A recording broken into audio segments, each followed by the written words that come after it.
Have a beautiful week and all be blessed. Thank you all so much for tuning in and joining me this evening. I'll see you guys next week. Take care.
To A1R Psychic Radio, Earth's #1 psychic radio network, and watching Moonstruck TV, Enlightening Television. Welcome. Time for the Mini Medium with Stephanie Cowan. Live from TarotWithSteph.net. Connect direct. In North America, dial 888-454-2751. In London, 20-3519-2158. In Sydney, dial 02-8488-3147. Or online, contact us through our Facebook page, facebook.com/psychic radio. Or one of our websites, askoneradio.com or moonstruck.tv. This is the Mini Media on A1R, the Ask One Radio Network. All right. Hi, guys. Hello, hello. Happy Wednesday. Happy hump day. I am your mini medium on the A1R Psychic Radio and the wonderful, beautiful, amazing Moonstruck TV.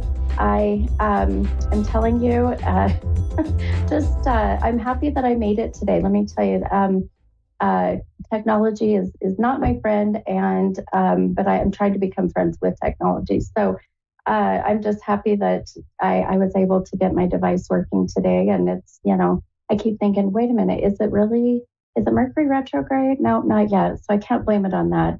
I can't really blame it on the moon either, because we're really not in any kind of crazy moon energy, at least not that I'm aware of anyway. But we are in this very interesting Saturn-like energy as we go into this whole year. And the number 8 being such a significant number, being that the number 8 is the karmic energy. And so if you think about the number 8 being the infinity symbol, that really represents, that flow of energy, whether it be good or bad, but you definitely want to make sure that you're putting out that good energy. So I'm trying. I'm trying. Some days I feel like our human side gets a little bit louder than our soulful side. And then we just, have our moments of tantrums. So, but regardless, things are good. I am here. I'm so excited. We are at the end of January. I don't know about you all, but I am actually very happy to be done with January. So, January, I don't know about you guys, but January has been a tough one for me. So, it's been definitely, when they say that that January goes by really slow. I saw a meme the other day. I'll tell you really quick, funny kind of thing, and it said something to the effect that every month has at least 28 days, except for January, and it has 750. So, which I feel like that some days. However, I should say some years, but this year with January, it's just been gone by fast.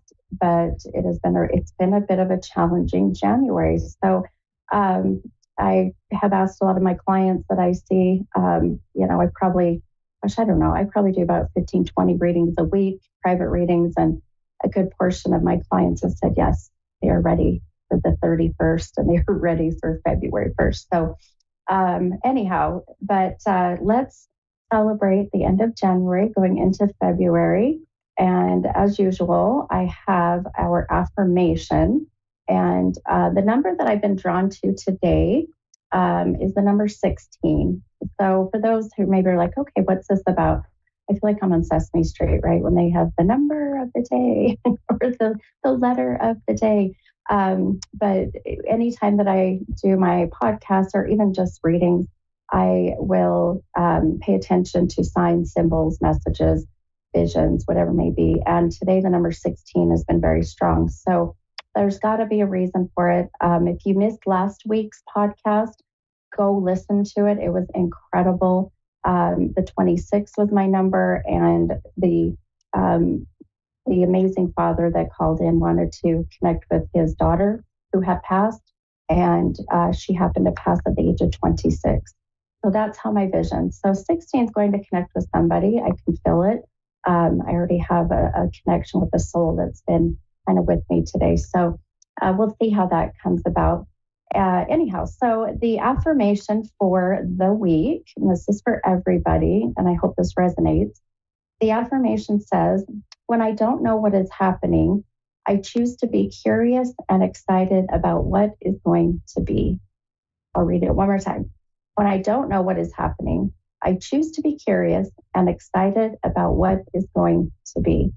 So this is letting go of that control, right? Letting go of not necessarily needing or having to have all the answers, just trusting in the universe, just being curious about, even for me, why some of the things this month happened for me. What do I have to learn from it, move forward, and be an even more amazing human being, right? And isn't that the goal? Isn't that the goal, to be the best version of ourselves, right? So I hope this resonates with some of you, if not all of you, and you can apply that into the week. So we're going to get right down to business. So I'm going to take my first caller, and I have Marky, and Marky's from Fresno, California. Hi, Marky. This is the mini medium. How are you? Hi, I'm doing. I could be better. Oh no, I have a lot. I'm sorry. Got a lot going on. Yes. Well, how can I help you tonight, hon? There's this guy that's been in my life for, I would say, at least 4 to 5 years, and he keeps popping in and out, in and out. I was once his girlfriend at one point, but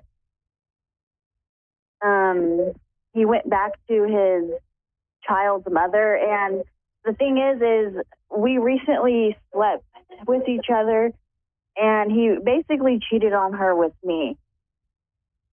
And he's just really back and forth, wishy-washy. Like, I felt like there was possibly more to it, like he loved me, but he won't commit to me. And it hurts. I'm like, this man is like, I love this man. Sure. So tell me, so what is your question, hon? I just want an overall view of the whole situation. Like, I don't know. I'm lost because we keep on finding our way back to each other. And he said he came back for a friendship. And I told him, I care about you. I want more. And he's just like, well, I can't give you more because I'm with her. But he cheats on her and she knows about it. Sure. And he's like, wow. well. Wow. Well, it sounds like this guy gets to have his cake and eat it too, right? Which all around, it's not fair to you. It's not fair to the other girl. And in all honesty, it's not fair to him either. Because, at the end of the day, nobody's going to win. Everybody's going to be hurt. There isn't any winners in this situation at all. And so, he even told me he loved me during us being intimate. And then he switched up and he's like, oh no, I didn't mean it. Yeah, of course. He's responding based on emotions, at that moment, but not his true feelings. And that's the difference there, hun, is that he's not tapping into his true, heart chakra, as we call it. That's where a lot of the love comes from. And a lot of that, I feel, for him stems from his past, where his past, he didn't necessarily get that good example of what love was or is. And so now his perception of love is so different than what yours is. And I would assume this other gal too. I can't imagine. I mean, maybe some people teach their own, but as you were talking, and I pulled a couple of my cards just to kind of see what we would get. And one of the cards that pulled, I'm going to show it on camera if you go back and watch on YouTube. But go ahead. He even told me, and it hurts me so bad because he told me, well, what if we wait and finish school? Because I thought I was pregnant. I don't know if I could be, because we slept with each other. We didn't use nothing, and I'm not on anything. And he was like, well, if you're not, what if we just wait until I finish school and then I could give you what you want? Like, he gave a whole... And then he turned around and he was like, no, I didn't mean it. And so I'm like, what do you mean? You're in and out. You love me. You don't. You keep on coming back. Right. Why does this man keep coming back? Well, I'll tell you, are you familiar with or have you ever heard of what a twin flame is? Yeah. Okay. So you, without a doubt, the two of you have a very twin flame energy or relationship together. And what that is, and just to kind of explain it to listeners that don't know, but a twin flame is one soul that at one time came down, to earth, if you will. And that soul split into two. One soul is born into your body, the other is born into his. Now, what happens is because at one time, now you're not soulmates, but at one time you were one soul. So what happens is that magnetic pole pulls the two of you together. And so just randomly, you could be somewhere that he wouldn't even really need to be, or you wouldn't even think he would be. And then you run into him, or you end the relationship. You're like, I'm done. And then all of a sudden he's popping up out of nowhere. This is that magnetic, energetic. That's the pull the two of you have. Now, here's the kind of the caveat to that is that twin flames, and it kills me to tell you, hun, but twin flames are not meant to be together. Twin flames are meant to be a chapter in your big old novel of life. And so he's come into your life for a reason, without a doubt, but he's come into your life to show you what your shadow self is needing to look at. So basically, to kind of explain that, when you guys are together, your soul sees the work that needs to be done for yourself, and his soul sees the work that needs to be done for himself. So you guys have that kind of that shadow work, that shadow energy. So this relationship's never going to work. And it's just because right now the two of you are not on the same page by all means at all. And and I sit here and I ask, and please know, with all respect, and I can tell you have a beautiful energy. I can tell you have an unconditional love, like an enormous amount of unconditional love. Why? I can tell that there's, so many other, as they say, fish in the sea, and I'll tell you, I'm going to answer your wife for a minute as far as what I think. It's because you guys have that twin flame energy. You're just drawn to each other. And I even just pulling a couple cards for you just to see validation wise. But one of the cards you pulled is this Page of Cups card, and it came out of the deck upside down. So a page, if you're in your chapter, let's say we'll call it the chapter of whatever this guy's name is. And then now you're getting ready to turn a new page. So it's like when they say, well, I'm turning a new leaf in my life. You're getting ready to turn this new page, but kind of the big but to it is that the cup that's reversed, that's upside down. If you think of a cup that is turned upside down, you can't fill that cup up, hon. You can't fill it up, nor will it ever be filled. So now your next step is to turn the next page into your next chapter, end this chapter, and turn that dang cup right side up and start filling up your cup. You deserve better, hon. You deserve better, it breaks my heart to know that, sometimes these things happen where they'll tell you exactly what you want to hear. They'll do exactly what you want to do, and then completely turn around and do the opposite, it's hard because I know I can feel the love that you have for him. Absolutely. Without a doubt. But if your free will choice is to decide to go ahead and part ways, which that's what I see happening, please just be mindful and be prepared that there will be a lot of manipulation and a lot of pull from him wanting to bring you back, because he's going to see that he no longer has that control. So please watch for that. What do you call it? Narcissist? I feel like he has some tendencies, narcissistic tendencies. Like I said, I feel a lot of it stems from his past. So he's got a lot of personal growth to work on, and you do as well. So, if, not a big if, this is going to work, it's going to be years and years down the road, hon, because the two of you need to learn about yourselves even more. I hate to see that you are, just a convenience in a way when he, wants to come around, and you deserve better, and you deserve so much better. So don't value yourself based on how he treats you. Does he love that girl that he's with, or is it just the same thing? If he has a child with her, that's a different kind of love, right?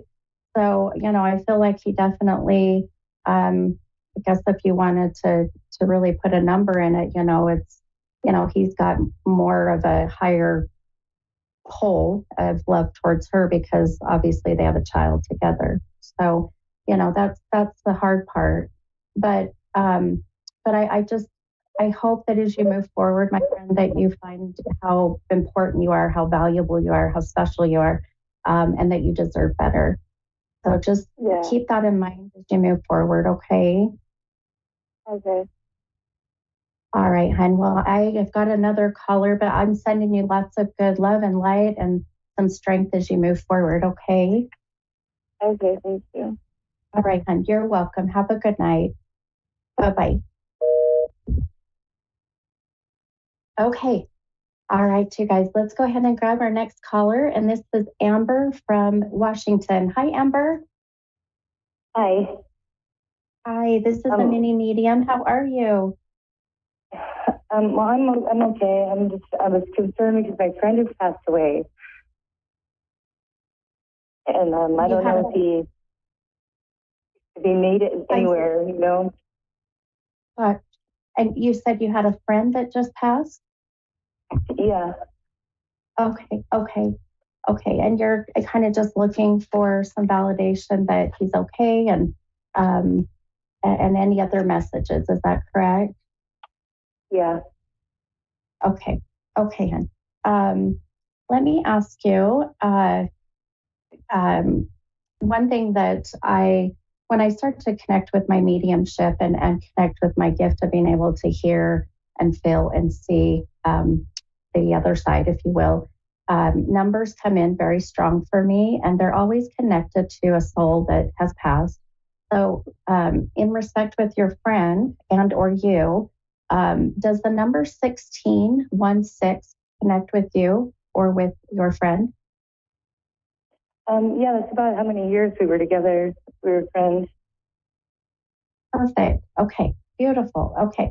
The other thing I was getting too, I kept getting a 2-syllable M name.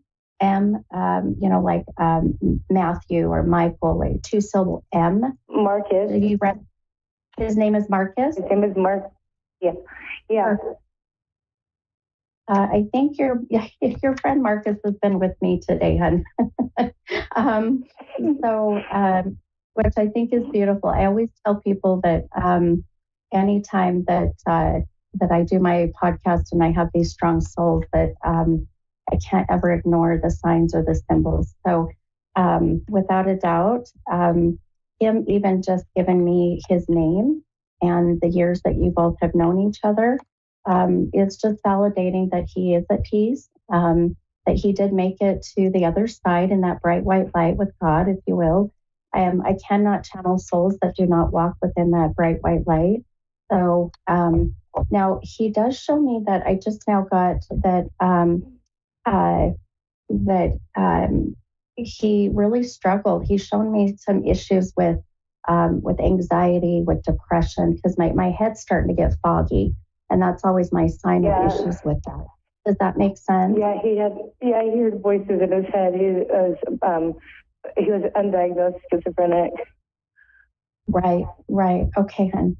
Well, I without a doubt feel like we have Marcus here. Which I love it. It's always so beautiful when our loved ones in spirit just align us so beautifully. With as many people that request readings, that call in. I'll tell you, your loved ones are very powerful to make sure that you get connected with the right person. So without a doubt, you were meant to connect with me. I was meant to hear his name earlier. Okay. I'm sorry. If I'm quiet, I promise I'm here. I'm just listening to him. Okay. Okay.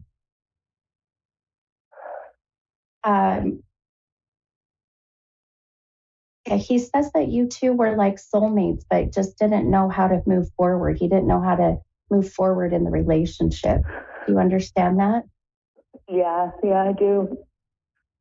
Yeah, he loves you, and I'm going to say loves, not loved, because I'll tell you that love and that soulful bond will never go away, my friend, ever.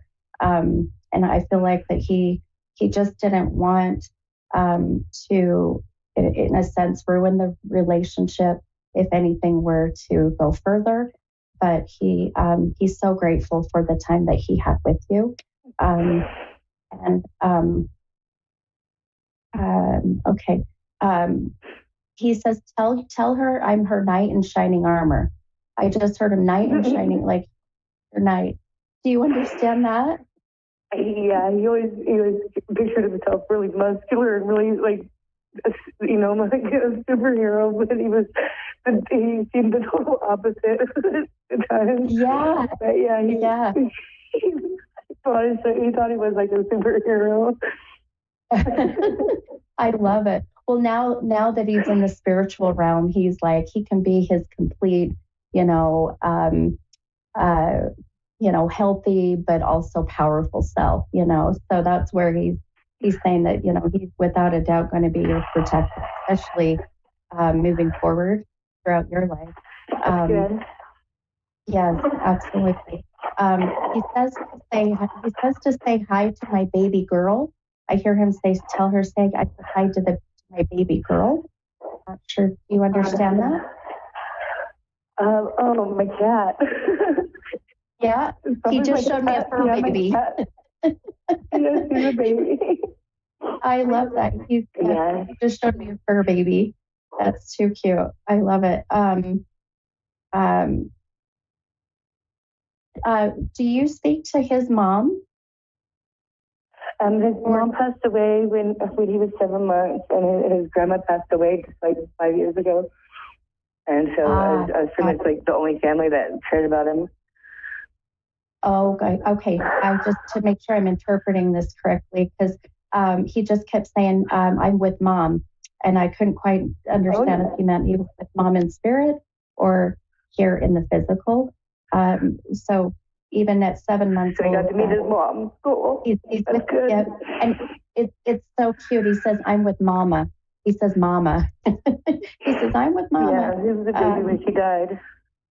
Oh my goodness, so sad.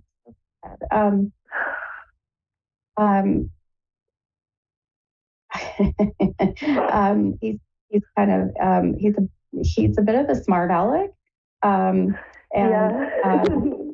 Yeah. He preferred that I say a different word, but for radio reasons, we're gonna rated G that, but because I can hear him saying different words, but he's hilarious. But he also wants to. He says, "Just color your hair, damn it! Just color your hair." Do you understand that? I always do something, always dyeing it or cutting it or something. Oh my gosh, I love it.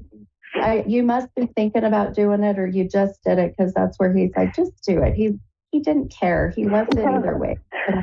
But yeah, so funny. So here's what's interesting. Yeah, I love his energy. He's got great energy. But one thing that he's shown me too is that okay, I'm visually picking up on some things. When souls cross over, and then they want to send us signs or symbols, messages, whatever it may be, very typical. They'll send butterflies or dragonflies or whatever it may be. And he's a bit hilarious because he's showing me that he connects a little bit with dragonflies. So I feel like that's one to be mindful of. I do feel like that he wants you to know when you see these dragonflies. But this is the weirdest vision, and I hope you understand. But he wants you to be mindful of the mice or the rats. I have no idea why he's showing me rats or mice. He said rats in the night. We used to live in the woods together, and my ex was really abusive, and he's getting out of jail soon, and we all lived together in the woods, and there were so many rats, and this guy would hide and do mean stuff to both of us, and like so, wow. Oh my gosh. Oh, sweetheart. Oh my gosh. Well, no wonder why. I never I never question nor I try to figure out my visions anymore. I just say it, and most, if not all the time, people understand and connect with it. I'm so glad you connected with the rats. I couldn't quite. So many. Oh, that gives me goosebumps. That gives me chills. Yeah. No, I'll tell you, Hen, I know my time is wrapping up with my show, but one thing that I do have, and just after my show here, it's in about an hour, 15 minutes, Mountain Time at 7:45, on my Facebook page called Mini Medium. I do about 2 hours of free readings, connect with love and spirit. Feel free to hop on and let me know who you are, and how strong that Marcus is, with picking up so much validations that fit beautifully. I wouldn't have any doubt that he's not going to leave me anytime soon. So just keep that in mind. But I appreciate you calling, Hen, and I hope this gave you some peace and comfort. Yeah, thank you so much. Yeah, he's like that. He's a clinger. Oh, yes, he is. I love it. Well, if you have some time, hop on tonight, okay? Okay, thank you so much. All right. You're so welcome. Have a good night. Thank you. Bye-bye. Bye-bye. All right, my friends, what a beautiful night. Definitely some different readings and wrap up the 31st of January. Let's move into February. I will see you guys next Wednesday.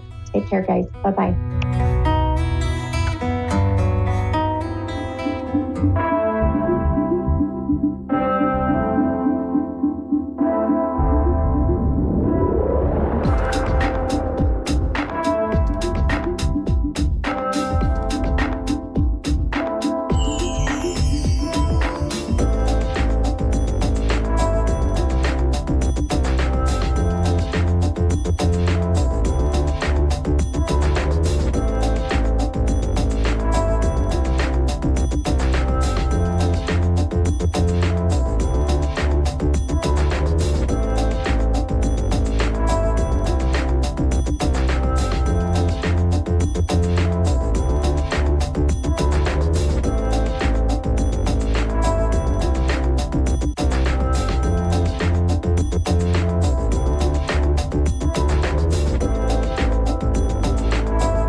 A1R Psychic Radio, Earth's #1 psychic radio network, and watching Moonstruck TV and Lightning Television.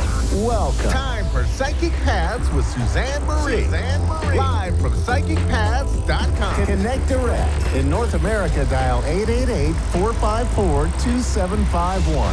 In London, 20-3519-2158. In Sydney, dial 02-8488-3147. Or online, contact us through our Facebook page, facebook.com/psychic radio. Or one of our websites, askoneradio.com or moonstruck.tv. This is Psychic Path on A1R, the Ask One Radio Network.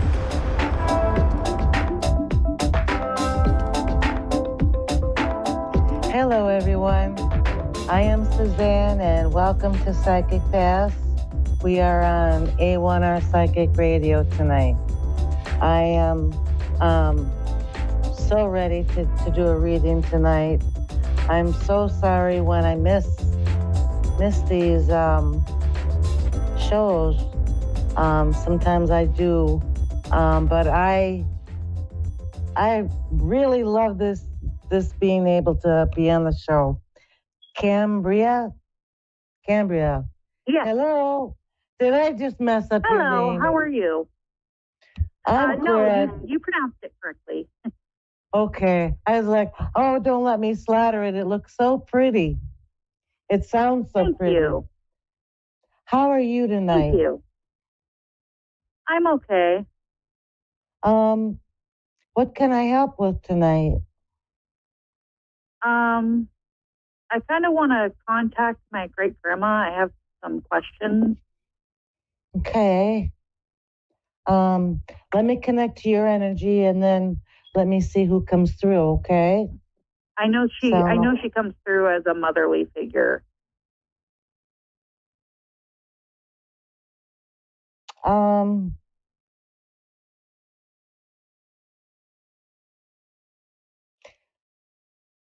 Well, did she live in Pennsylvania? Yes. Okay. The reason I said that is someone said that there was movement in the family. So I was trying to get her.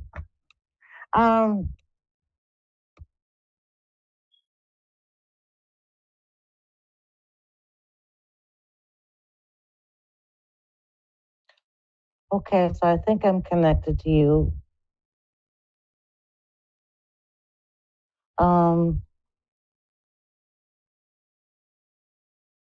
So a woman does come forward, and she seems very stern.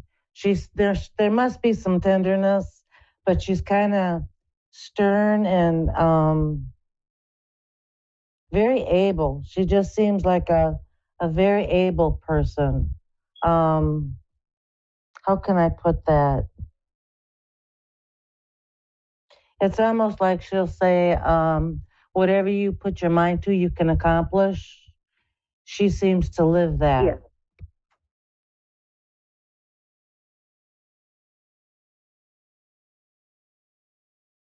And I feel like she was highly intelligent. Like she Yes. could catch on really fast, read between the lines, um, almost psychic, I would say. So I think I have her. Did she have a sore arm? Because she's mentioning one of her arms are weak. Maybe you don't know. I'm not sure. I know she had like arthritis, but I don't know about her arm.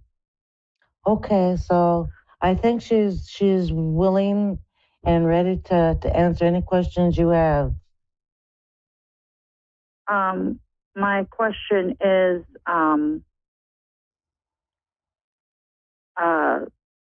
is she seeing that I'm getting the help that I need right now?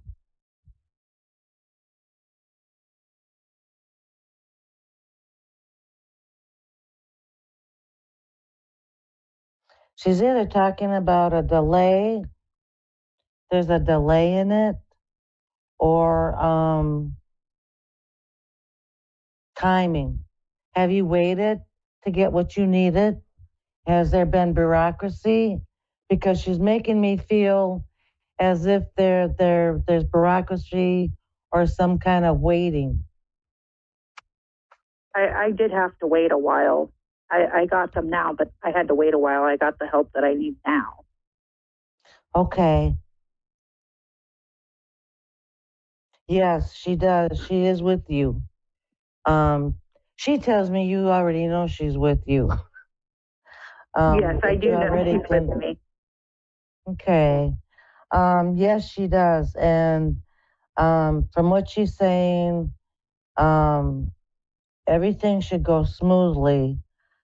Smoothly, but also that there's going to be some kind of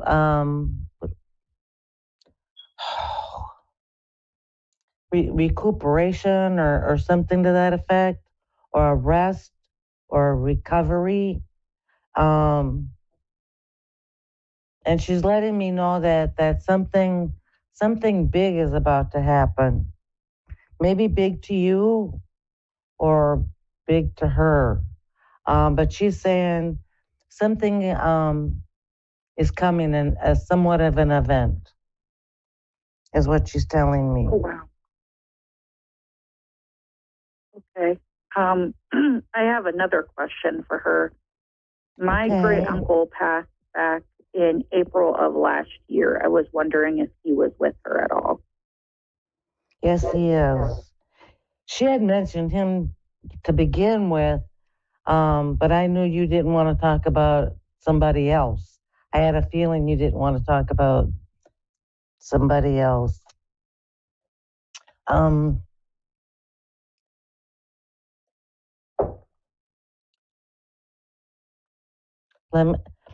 Did he have? Does she happen to know? Sorry, go ahead. I was seeing him, and he seems to have something that runs in the family. He's talking about it runs in the family. Something runs in the family. But no, go ahead, ask your question. What happened that he passed away?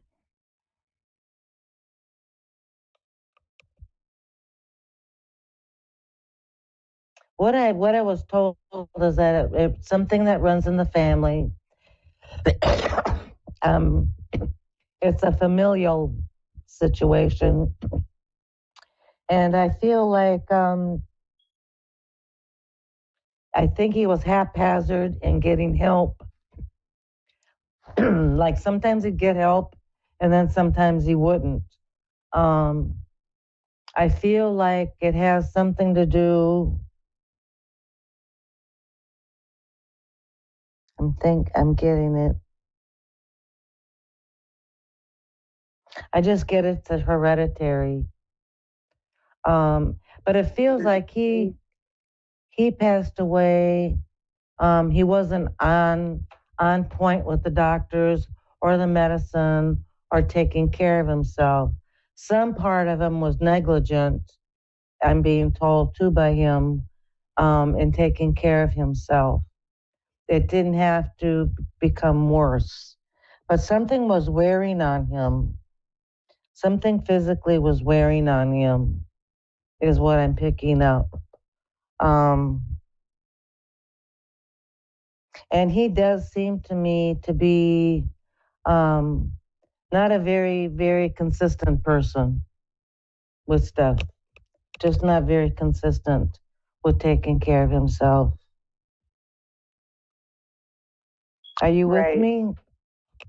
Yeah. I'm here. Okay. I don't think he went around telling people he had what was wrong. I think he tried to ignore it. And that's no way to be kind to yourself. But I feel like he had a lot more years to him. I think he was cut short. There's a feeling of not really finishing what he could have been or done, if you know what I mean. Right. I know he did drugs when he was alive, so it makes sense that he was inconsistent. Yeah, it just really feels like he was not someone to take it seriously, his health. And I think that's what got him. I feel like a wasting, what I feel. I don't know what it's called, but it feels like he just kind of wasted away. I don't know what else to describe it as. You know, letting himself go and letting things go. So yeah, I hope that I've answered your question. Yes, thank you so much. Is there anything else you would like to ask? I've got a few more minutes. Where is he buried, or was he cremated? And if so, where?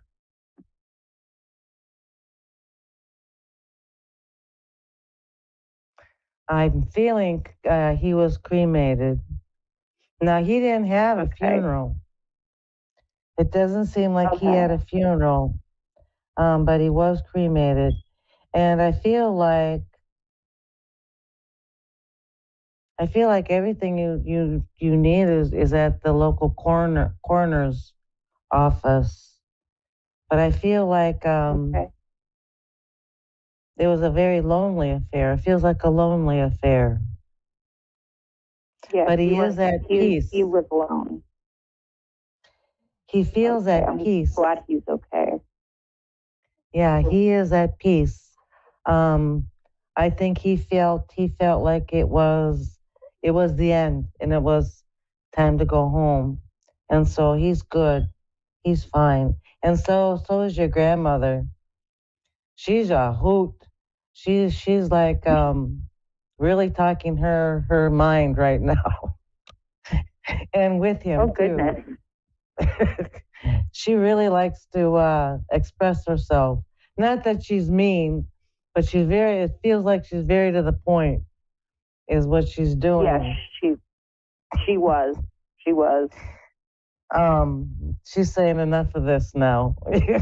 Okay. So yes, thank you so much for letting me share with you tonight. And I hope that you have a wonderful week ahead. Thank you. Right. You too. All right. Bye-bye. Good night. Thank you, everyone, for watching, and thank you, everyone, for listening. And I'll see you next week. Bye-bye.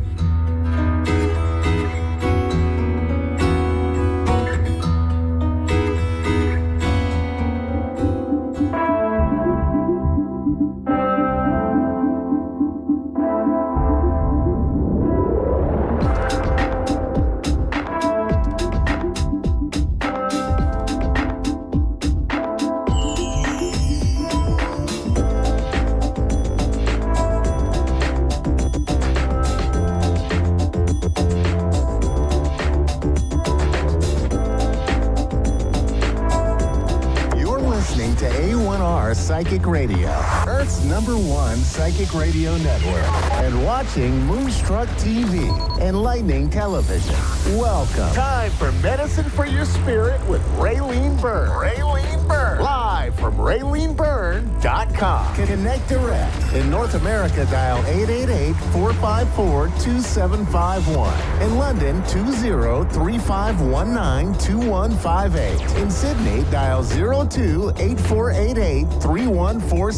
Or online, contact us through our Facebook page, facebook.com/psychic radio. Or one of our websites, askoneradio.com or moonstruck.tv. This is Medicine for Your Spirit on A1R, the Ask One Radio Network. Namaste, everyone.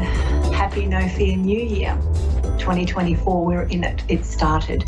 The energy has greatly shifted.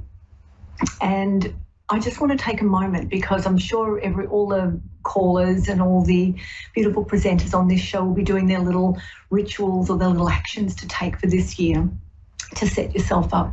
So all I'd like to do is for you at some point each day, and we can do it together right now, is we just close our eyes and we breathe into our heart space. And breathe out. And breathe in. And in your heart is saying, I am ready to receive all that is for me in 2024, that is for my highest soul journey and my highest soul growth. And then exhale. Here I am, and I am ready. It's a really nice thing to do each day, especially in this month of January when we're trying to assimilate and integrate the energies that are available. As you've heard me saying, you've probably heard lots of people say, it's going to be quite a hectic year this year. It is a real fierce energy of getting us through. We have to really honour our soul's journey. We have to really listen within. Now, last year, 2023, was very much around connecting deeper to ourselves. This year, it's now living that connection. So there are 4 words that keep coming up for me, and I share it with people as guiding barriers, not barriers, but those when you go to a race course or you're in a swimming lane, you've got those markers. 4 words to keep us on track, and that is discipline. This year we need, if we want to change things in our life, we need to have discipline. We need devotion to ourselves. When we do that, we are adding that beautiful energy into the collective. Focusing on who you are, where you're going, and how you want to best express yourself. And the last one is dedication. So devotion and dedication are a little bit similar, but devotion is more about the inner. Dedication is more about what you are focusing your time and energy on to change in your life or to create or have in your world, okay? So keep those as little guidelines. So I have a caller here, Debbie from Georgia. How are you, Debbie? Happy No Fear New Year. Hi, Happy New Year. Has it been good for you so far? It has.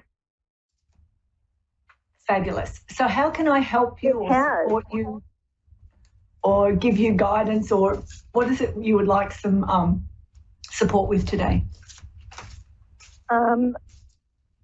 I didn't actually know who I was going to be asking a question of. So whatever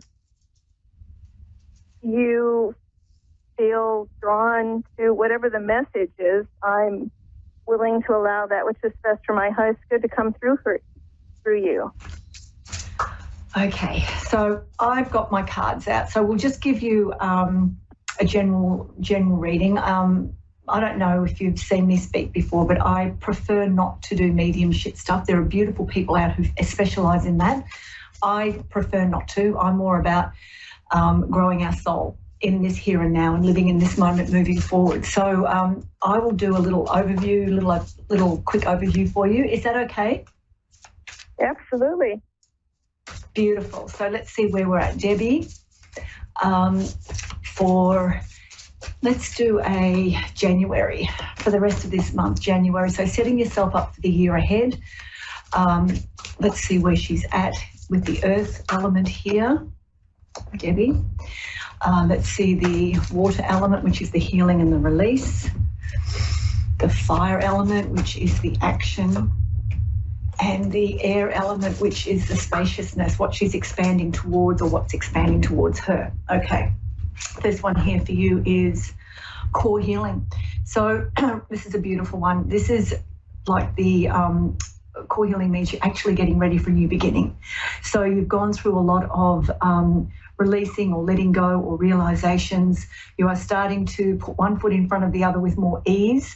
So this is saying that new beginnings are about to start coming in. You may even feel that you want to do some new things. So this is the groundedness. So right now in life, you may be looking at, I need something new, I need something different, I want to try different things. So that could be the earthy energy for you where you're at right now. So that's a really good thing to look at and a really good thing to start including in your life. And I'll just share this little bit of info. Last year, 2023, as we know, the last few years have been very difficult.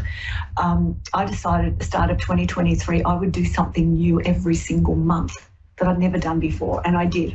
I followed it through, and it really helped elevate me and bring me into a different level of awareness. So I would suggest that maybe a good thing for you this year is setting an intent that each month I do something I've never done before. Okay, so that's your earth energy. That's where you're at. Interesting, this is the water energy, which is the healing and the release, and it's the energy of rebirth. So straight away, new beginnings. You are starting to emerge. You're starting, if you look at the image, starting to unfurl yourself. So there's a lot of really good energy around. There's a lot of new things around here. So this rebirth is definitely the new aspects of you coming to the surface and a new understanding of you. I'm sorry to hear, that you've lost your husband and you're sort of going through that process. The rebirth here is that this is me now. What am I going to do? How do I live the rest of my life, whatever time I've got left, that honours myself, but also honours what I've had with this person? So this beautiful rebirth, really letting yourself come into your own. The fire, the action to take, this is so beautiful, is the energy of creation. Look at this. Creativity. What do you want to create? One of the simplest things, and I find it's the easiest for anyone to do, is simply to remember that everything we think, everything we say, everything we feel, and everything we do, it's up to us to take it to a level of how we want our life to be. And that's how we create new things, how we create a different pathway in life or a different experience in life. When our energy is elevated and we are using a different caliber of energy within ourselves, the creation energy, the inspiration comes in around us. So this is about you creating something new for yourself. Interesting, it's coming after rebirth and core healing. So you've been going through the healing, you're starting to discover yourself, and now you've got to start creating what you want for yourself and how you want that to look and feel. And the last one, the expansive one, this is so beautiful, is the energy of fertility.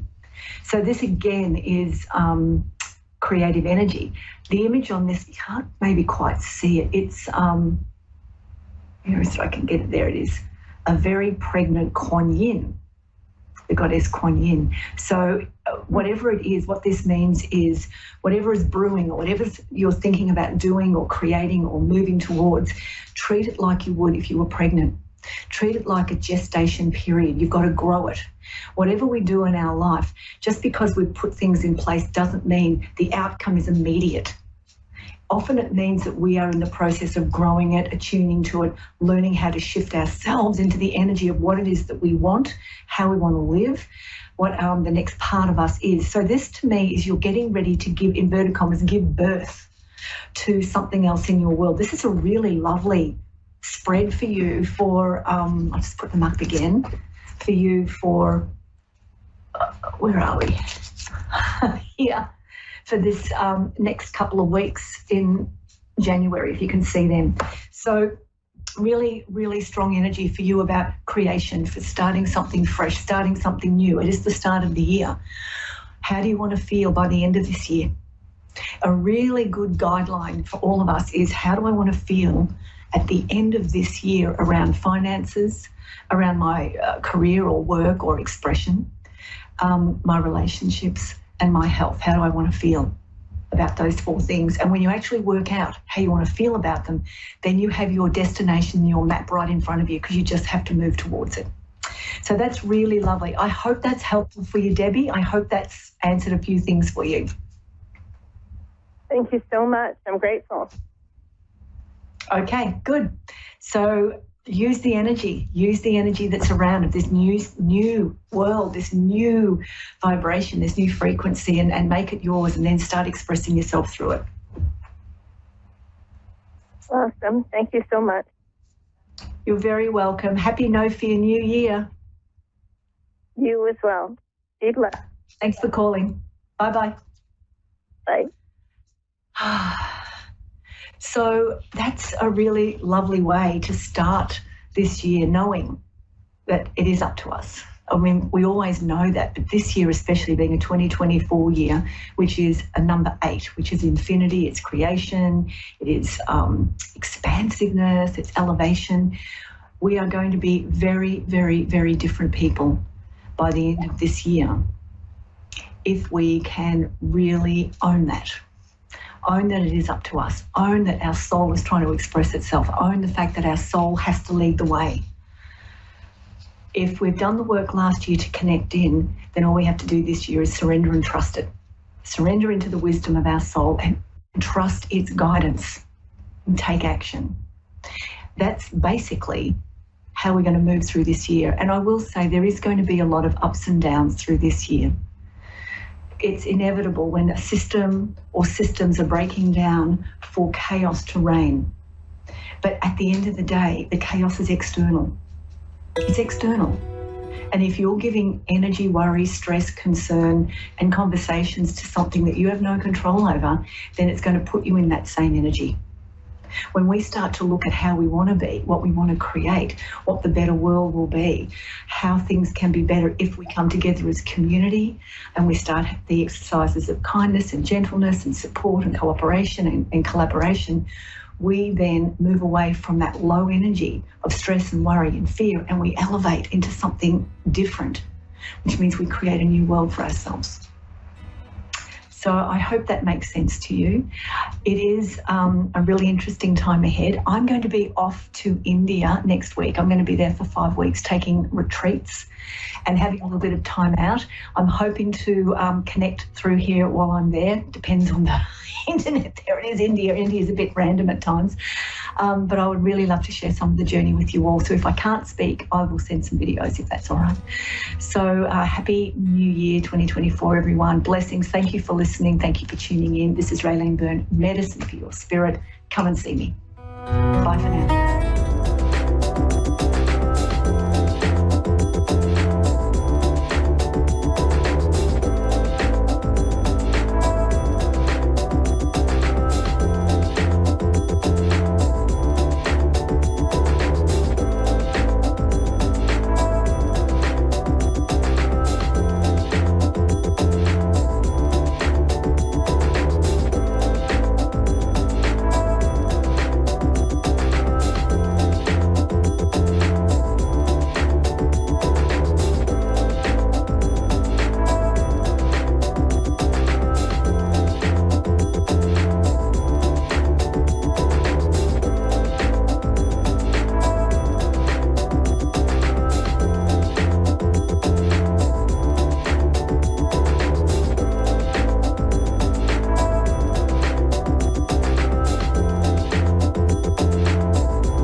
Psychic Radio, Earth's #1 psychic radio network, and watching Moonstruck TV, enlightening television.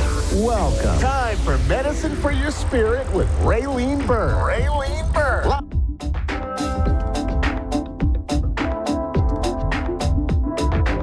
Listening to A1R Psychic Radio, Earth's #1 psychic radio network, and watching Moonstruck TV, enlightening television.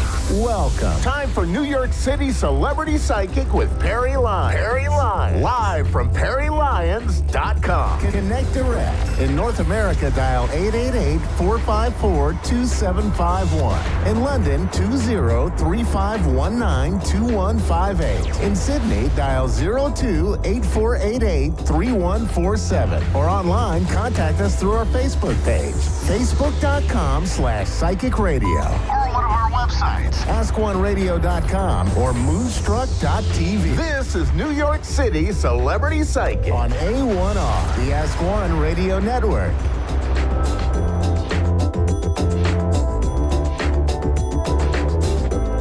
Hello, cherished ducklings. You are my ducklings of cherishment. This is Perry Lyons on Moonstruck TV and A1R Psychic Radio. The radio isn't psychic. The people who are on the radio are psychic. I just thought I'd clarify that. Today is Wednesday. It's 9 p.m. You can catch us, by us, I mean me. I don't know why I'm suddenly turned into a plural. Live, which is better than dead. Oh, we're having a little microphone trouble. Can you hear me? How is that? Anyway, this is a brand new mic. Okay, I'm going to hold it like this and I'm going to look like a dork. But I have a very cool hat on. So the two things balance out. Anyway, I'm sitting here staring at my phone, waiting for you to call in. I'm staring at my phone like a lovesick teenager, like a Neil Gaiman fan, waiting for Neil Gaiman to call. I'm sitting here like a person who is waiting for you to call. Oops. My producer said, don't rub your mic. And I'm like, that just sounds dirty. My producer also said that laughter is the best medicine right before we go on. But I, in fact, think medicine is the best medicine. Because if I have COVID, I'm not going to laugh my way out of it. Anyway, I am Perry Lyons. I am America's foremost psychic, if America only knew it. Okay. Hold on. Hold the mic further away from your mouth and don't let it rub against your hair. This is just sounding dirtier. It sounds like a porn movie. Okay. I'm back, and I'm waiting for you to call with your deepest, darkest, most cherished questions about love, business, career, children. No geography. I'm not very good at geography, and please, no calculus. But anything else, feel free to call. Meanwhile, I decided I'd start off with a joke today. I'm going to tell you a joke. Ready? Of course you are. So, guy comes home from work. And he sits down, takes off his shoes, pops open a cold one, turns on the game. Just then, the doorbell rings. Ding dong. That was the doorbell. So he goes out, opens the door. It looks to the right, nobody there. It looks to the left, nobody there. It looks down. There's a snail in the doorway. So he picks the snail up, hurls it overhand into his yard as far as he can, goes and sits down. 3 years pass. Guy gets home from work, takes off his shoes, sits down, turns on the game, pops open a cold one. Doorbell rings. Ding dong. That was the doorbell. So he goes to the door, opens it, looks to the right, nobody there, looks to the left, nobody there, looks down. There's the snail. The snail says, "Jeepers creepers, what was that all about?" I realized at the last moment that I was going to take the Lord's name in vain in the process of telling this joke. So I had to change it at the last minute. But I figure you can deal because you're very mature. I know that about you because I love you and that color looks great on you. Meanwhile, back at the ranch, I don't know if you guys remember last Wednesday. Of course you do, unless you've been drinking heavily, in which case, come sit by me. There was a full moon in Leo. It was a very powerful moon. So if any of you, Leo is a very sort of show-offy, loud-mouthed, in a very adorable way sign. It likes being on stage. And so if any of you got in trouble last Wednesday or Thursday or Friday when the moon was in Leo, I did warn you, so I'm not going to bail you out, just so you know. Okay. We have Whitney. I love the name Whitney. the greatest love of all. Okay, sorry, Whitney reference. Are you in Columbus, Ohio, my darling? Hello, welcome to the show. I'm so glad you called. Yeah? Hi, I am. I'm in Columbus, Ohio. Thank you. I love people from Ohio. All my friends in New York City are from Ohio. I don't know why that is, but it's true. So, I know you. So I like to connect to people through their birthdays. So if you want to tell me when your birthday is, and then we'll get into your question. September 6th. September? Oh. Yes, September 6th. Yes. We love Virgo. Virgo is the most, I say this a lot in the show, but it bears repeating. Virgo is the most misunderstood sign. Anyway, it's the most misunderstood sign because people think it's about like having obsessive compulsive disorder, and it's not. It's about idealism and a search for purity and truth. So there you go. I just solved your Virgo problem for you. Yes. Yes, you're absolutely right about that. Thank you. Oh, I think we're going to get along great. So what's your question, my angel? So I just really want to know, the person that I am with right now, are they for me, or am I just wasting my time? Should I just let it go? You're wasting your time. I'm sorry. You have a lovely speaking voice. You have fantastic energy. If you were in the neighborhood, I would take you out for a root beer because you're awesome. This person, when you ask him or her or them for a commitment or to tell you about, what the future might hold, they say, oh, I'm so confused. I'm not ready to talk about that right now. Or I'm not in a space for commitment. Can you be patient? Is that correct? Sort of, in a way. They don't really say that, but they always just say, you have me, but I don't have them because we don't spend time. So they always say, we have our lives. So basically, it's we have our lives? Yeah. Well, that's a lot of help, pal. Thank you. Do you mind if I ask boy, girl, llama? What, just so I know what pronoun to use? I'm just going to say he. It's a man. It's a man. It's a guy. I figured that. He's a man. Yes, he am. And he can't help but love you so. I don't know what's with me tonight. Sorry about that. That's okay.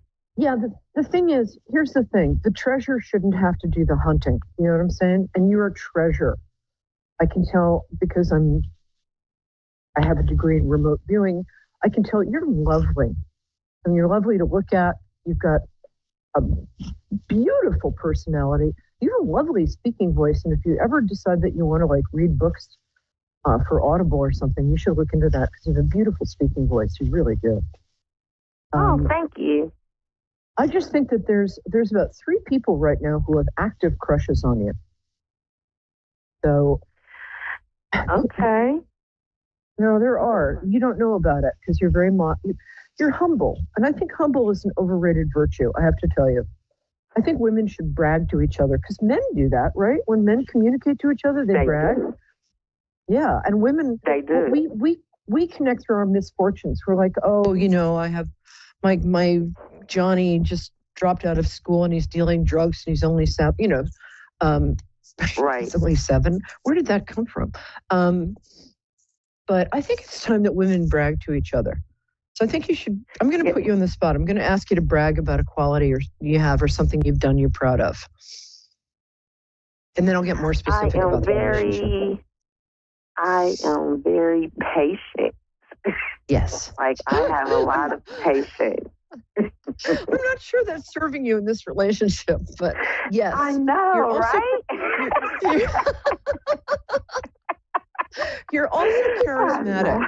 People like you when they first meet you, and you are. Yes, I knew I could get it out of you. And I'm just going to say, and just don't even bother to disagree with me. You're beautiful. You're a beautiful girl. You young thing, you. So here's what I think. I think that there's somebody. I think this guy is nice, but here's the thing about men. You can always tell what a man's real interest is by where his footsteps go. If his footsteps go to you, if he's spending time with you, he's interested. If he's not, he's keeping you around till something he thinks is better comes along. And in your case, ain't nothing better than you. So F him. Right. You deserve better. You are a treasure. And I don't say that to all the girls. I really don't. And I especially don't say it when for some. Well, it's true. And I'm a very good judge of character, except when it comes to boyfriends. But mine, not yours. There's somebody waiting like right around the corner for you. I'm not literally. I mean, don't go out of your house, turn the corner, and just stand there waiting. Right. Because that doesn't work. Trust me. But I really think also you've accomplished a lot in your life. You get stuff done. And the most dangerous place to be in this planet is between you and something you want. So you're about to take a big step up in your professional life. You're about to make a lot more money. And pretty girls with money, we rule the world. I hope so. I hope I'm getting a promotion. I've been working my butt off. You have been working your butt off. What you need to do is tell them when the next time you have a review with your work, what I'd like you to do is start writing down all the things you've accomplished so you can go in there and say, hey, you know what? I've done this, this, this, and this. Because your modesty is getting in your way, and I want you to take that modesty by the scruff of the neck, hit it over the head with a hammer, and throw it out the window. Okay? Your modesty is not serving you. You're too great to be modest. You really are. And you're what? You're in your early 30s. It's time. Don't correct me. I just think you're in your early 30s. I don't want to be rude. We'll go ahead. Early 30s. All right. But still in 30s. You're awesome. Yeah. All right, my darling. I'm glad. I hope that helped. This was a very good reading. Thank you. Oh, honey, that makes me so happy. Well, don't.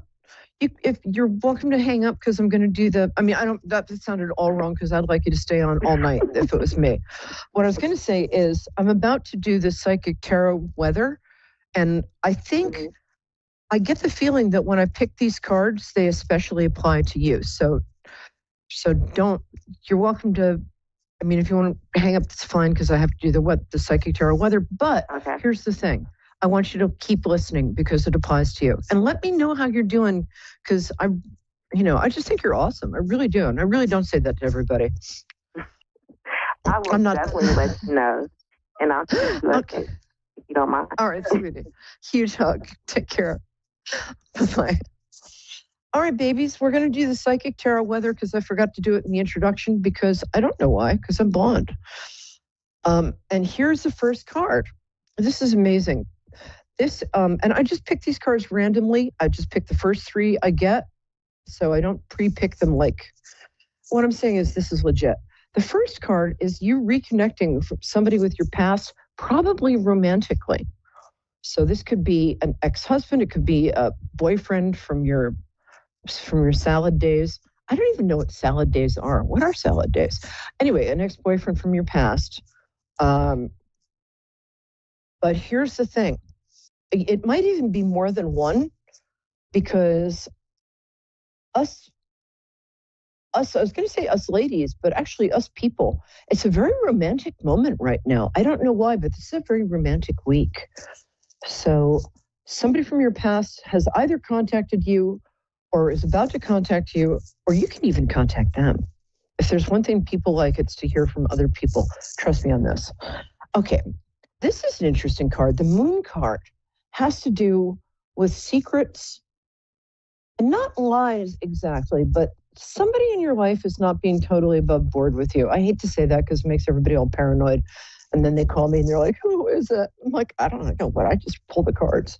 But somebody might be hiding something from you. That's about as far as I'm going to go. It's not life-threatening. It's not earth-shaking, but it might be somebody in your family. Somebody's not being totally straight with you. The Moon card also has to do with the occult and sort of metaphysical things, but that's not what I'm feeling this week, not with this card. So just look at everybody you know really suspiciously. And if you're like me, don't listen to too much crime, because I'm starting to ask my friends to present their IDs when I meet them for dinner. Okay. Woo! I love doing that. That's so much fun. The last thing is, this is the temperance card. Temperance card can mean a lot of things. It can mean time to lay off the booze and the cigs, time to either get sober or stop smoking, or it's a very January card. No, it's the last day of January, but still. It's a very January card. And it also, in this case, the feeling I'm getting is that it means have patience. The universe is right there for you. It's a universe. Where's it going to go? So just know that the universe has your back, that your prayers and your requests are being heard, and they'll be delivered in the most elegant time, in the most elegant way. Elegant. You don't have to dress like Audrey Hepburn for this to be true, just so you know. But by elegant, I mean the most perfect time in the most perfect way. Have some patience and don't freak yourself out. Very good advice. Okay. While we're waiting for the next caller, and thank you for listening. Oh, Vanessa, that's my favorite name. I love that name. Hi, Vanessa. Where are you calling from, baby? It is. I'm from Canada. Oh, Winnipeg. Oh, I love Canada. I wish I was there. Let's go skating. Okay, sorry, Nira. Oh, another caller with great energy. It's so nice. Yay. Okay. So, darling, tell me when your birthday is, because that's how I connect with people. I don't know why I'm saying that so sternly. So, when's your birthday, baby? That's okay. It's August 12th. Awesome. I hope you didn't say this, hear the stuff I said about Leos earlier. It was all complimentary, but it was a little over the top. We love Leos in this show. That's a very good, I think that was Alfred Hitchcock's birthday. All right, my angel. As Jane Austen said, what's on your mind? She didn't officially say that. There are two things. The two things that I'm really wondering about is, and sorry, when you were doing the cards at the end before you came to me, I thought those cards were for me. And I'm like, oh, so an ex-boyfriend. I'm thinking, is that for me? But obviously I knew it wasn't. But but so I'm it is. just kind of wondering. Here's the thing that I really want to tell you, that if for some reason you managed to tune into the show, whether you meant to or not, and God bless you either way, if you hear or see the psychic tarot weather reading, it's for you. I'm telling you. It even applies to me. I'll be like midweek and be like, oh, wait a minute, this is what that card said. Damn. But it does apply to you. It does. You have an ex coming back in your life. You do. I'm not sure whether you should take them back or not, but that's up to you. But so tell me your question and I'll shut up for a while, miraculously. Okay. Well, it's actually a specific person. His name is Ken. A very nice name. Yeah. Can you tell me his birthday? Yeah, that's his name. His first name is Ken. Oh, I'm sorry. I meant, can you tell me his birthday? That's what I was trying to say. Oh, sorry. You don't have to. It's no, that's totally fine. It's May. Oh my gosh, May 8th. No, yeah, May 8th. Sorry. May 8th. I think about that. Yeah. I have a very great friend with that birthday. That's also my wedding anniversary. It's not that I'm married anymore, but it was fun while it lasted. That's a very good day. We love May 8th people. He's a little intimidated by you. Is he a little shy? Reserved? No, I don't get that from him. No, at all. Oh, okay. Sorry. I'm not usually wrong, but it has to happen sometime. Don't lose faith, because I'm getting him.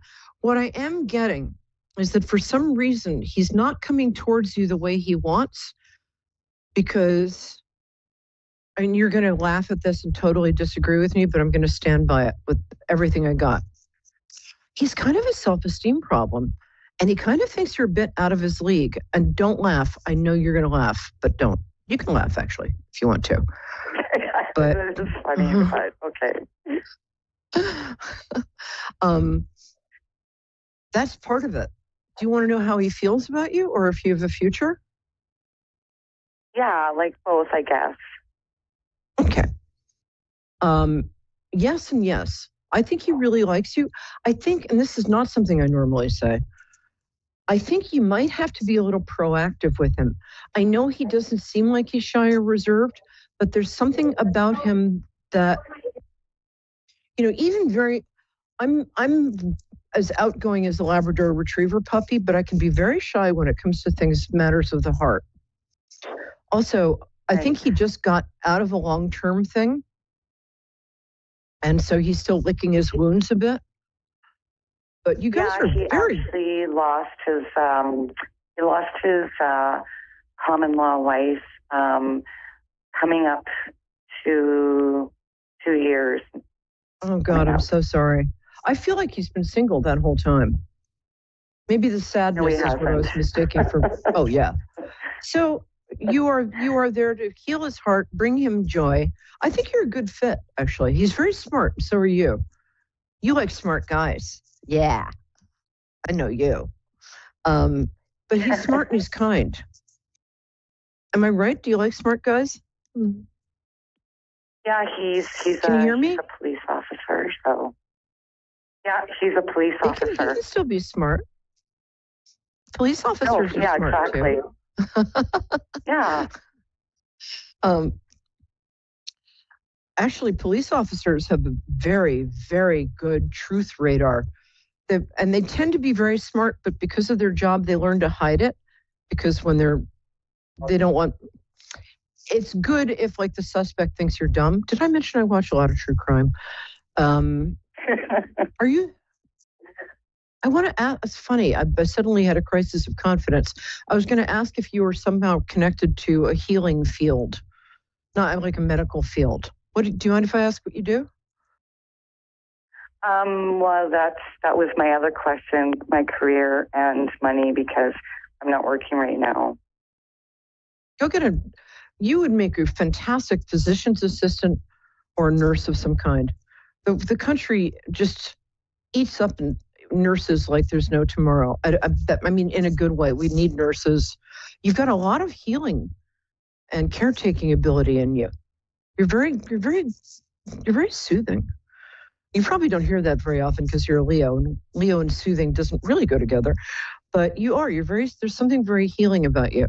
I would say either look for a position in a doctor's office or a plastic surgeon's office, or one of those places they do Botox and stuff, or think about, there are lots of grants available. There really are. You'd be shocked how many grants there are available to help people go back to school. And it doesn't take that long to become a nurse or a physician's assistant. I really think that's something you'd be good at. But what do I know? I'm just a simple blonde New York psychic. The other thing I get for you, are you very organized? Yes. Yeah, you are. What's that like? Can I borrow a cup of that? I wish I was organized. I want to be you. The other thing is, if you want immediate money, you could start an organization business. Because after my mom transitioned, I had to hire organizers. Man, they charge so much money. And I think you'd be really good at it. Really? You'd own your own castle on the Rhine River, Germany in like 2 weeks. I'm telling you. I can't quite hear you. Okay. Are you still there? Okay. If you wanted an immediate side hustle without quitting your regular job, you need to make more money. You're somebody who enjoys money, knows how to use it, and you're very generous. In fact, I'll be calling you next week. Yeah, when I have it, I am for sure. Yes, you are. Well, you're kind of a queen, which is a good thing. It's a really good thing. You're kind of a born queen. So when you have money, you're like tossing it to the populace as they applaud your coronation. But you know I'm right, though, right? You're a queen. Yes, very much so. Yeah, very much so. Yes, I love that you agreed with that because I know it's true. I really think an organizational side hustle would make you like an extra $500 to $700 a week. And it wouldn't take I can't tell you. Go on something like Thumbtack, or people hire people for stuff like that. People charge so much. I know, because I paid them and they were worth it. But because if ADD was people, I'd be China.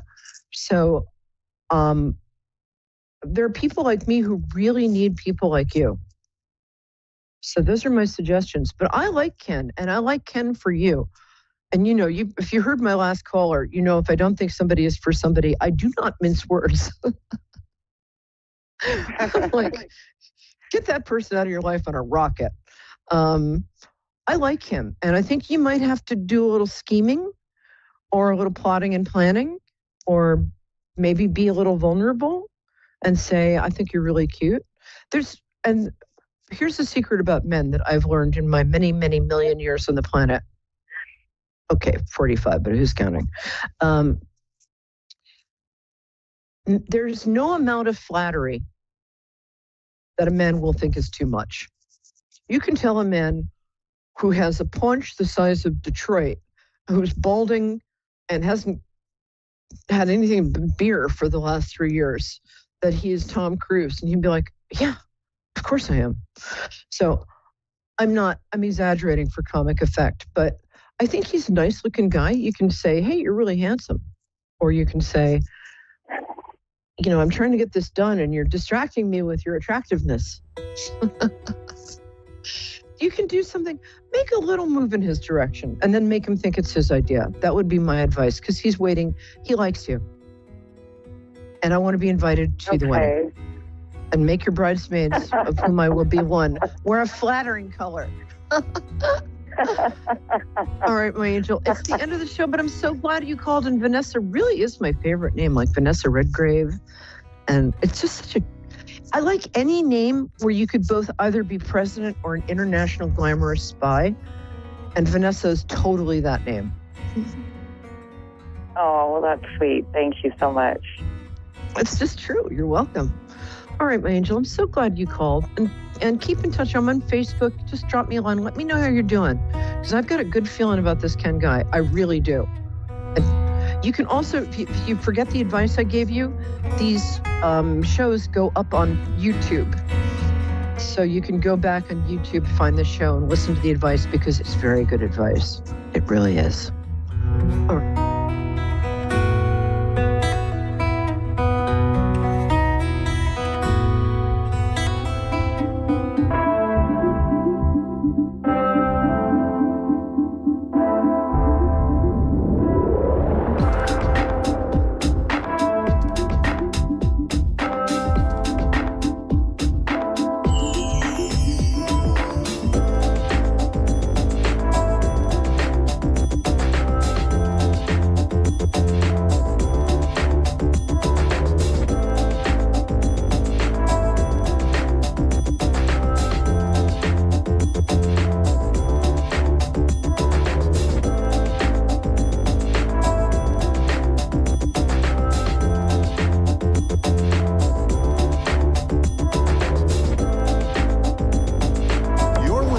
A1R Psychic Radio, Earth's #1 psychic radio network, and watching Moonstruck TV, Enlightening Television.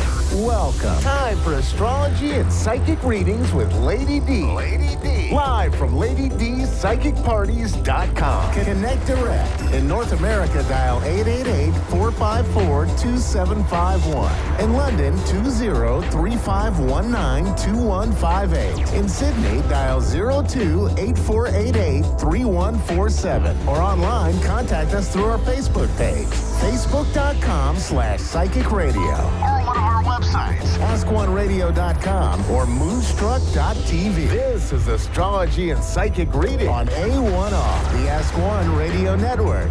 Hi everybody, welcome to Astrology and Psychic Readings here with Lady D. I'm your host for the segment, Lady D. I hope you've had an amazing week. So here in Australia, we're celebrating Australia Day. So happy Australia Day for all the Australians out there who's listening in today. Okay, so with the astrology this week, we do have a lot that's going on. We do have a full moon that happened this morning. So it was in full moon in Leo. So it happened at 4:54 a.m. That's my time here in Sydney. So with this full moon, it was a big one. There was also an opposition to Pluto, and there's also there's a square to also Jupiter. So, with that, there could be some uneasy emotions that do come up with this full moon. I do feel like it's about stepping in some sort of power. We are dealing with ego as well, because we are dealing with Leos, but we're also dealing with Leos have big hearts. So it could be you're feeling more generous, feeling more giving, there's a sense of being more social or wanting to be social and going out and having fun.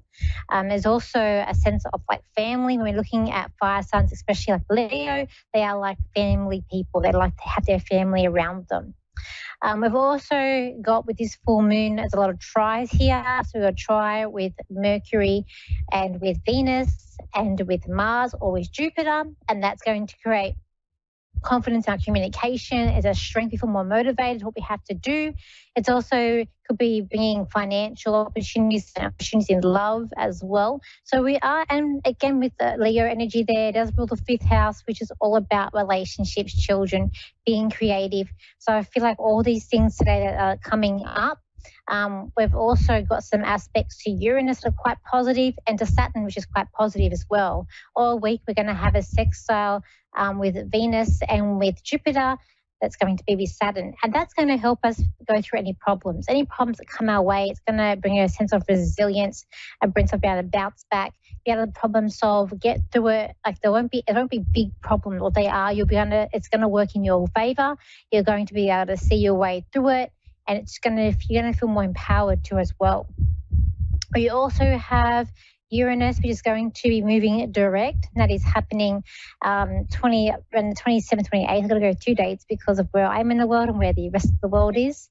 So it's going to be turning on and moving forward. With that, we're going to have all the planets moving direct, moving forward. So this is where it's time to get things done, time to really get that motivation going, really time to plan ahead to see where you are going in the year and what you want to complete and accomplish this year. It is a good time to start looking at that with all the planets moving forward and going direct. We've also got a big conjunction here that's happening with the Mercury and Mars on the 28th. So with that, that's going to be happening in Capricorn. We've got a lot of Capricorn energy here. So we do have Venus, we have Mars, we have Mercury, all in Capricorn. And with this conjunction happening, it could be about following rules. Now, this can be a sense of having that strength or feeling that either ego, that confidence to say what you want, or you're thinking, saying what you're thinking even. This also could be bringing in some arguments too, with Mars is strength, but it's also frustration and a bit of arguments here because it is ruled by Aries. So one or the other. When dealing with Capricorn, it's going to be about rules or regulations or not following rules, or about business strategy. It could be about financial institution. It's kind of like law and order, rights, what's right, what's wrong, black and white. So it's going to be in that Capricorn energy. It also can be about compassion and helping people too, because it is a cardinal sign, and they are the signs that like to help people as well. Also I've got happening here, we do also have some squares to Chiron. So this week, just be careful any victim mentality or any sort of, don't go into that victim negative mode. Try and stay in that positive. There's more positive energies that we've got coming up this week. I do feel like with this full moon though, it is going to be about releasing of power. You're going to have some fixed views. We are dealing with a bit of fixed energy here, and not wanting to negotiate with other people. Could be a sense of being sort of blindsided or not seeing things coming. People want to stay in their own power. Time to let go and transform yourself. So I do feel like there's going to be a sense of transformation that's going to happen with this opposition. And it's like you don't want to hear anything negative. With Leo, it's about having fun. It is about the ego, but having fun and not wanting to hear negative stuff. They want to bruise the ego. And then we've got here, be careful of diving into things too quickly. So you could have a sense of being like eager to get things done very, very quickly and diving in there. So just be careful. It could be good and bad, that could be. Okay, let's see who we've got here. We've got Amanda, who's in Texas. So hi, Amanda, how are you? Hello, hi everybody. Hi, how can I help you today? I just like a general reading or a message if you have one. Okay, let's have a look. Just to connect to Amanda in Texas. What's happening?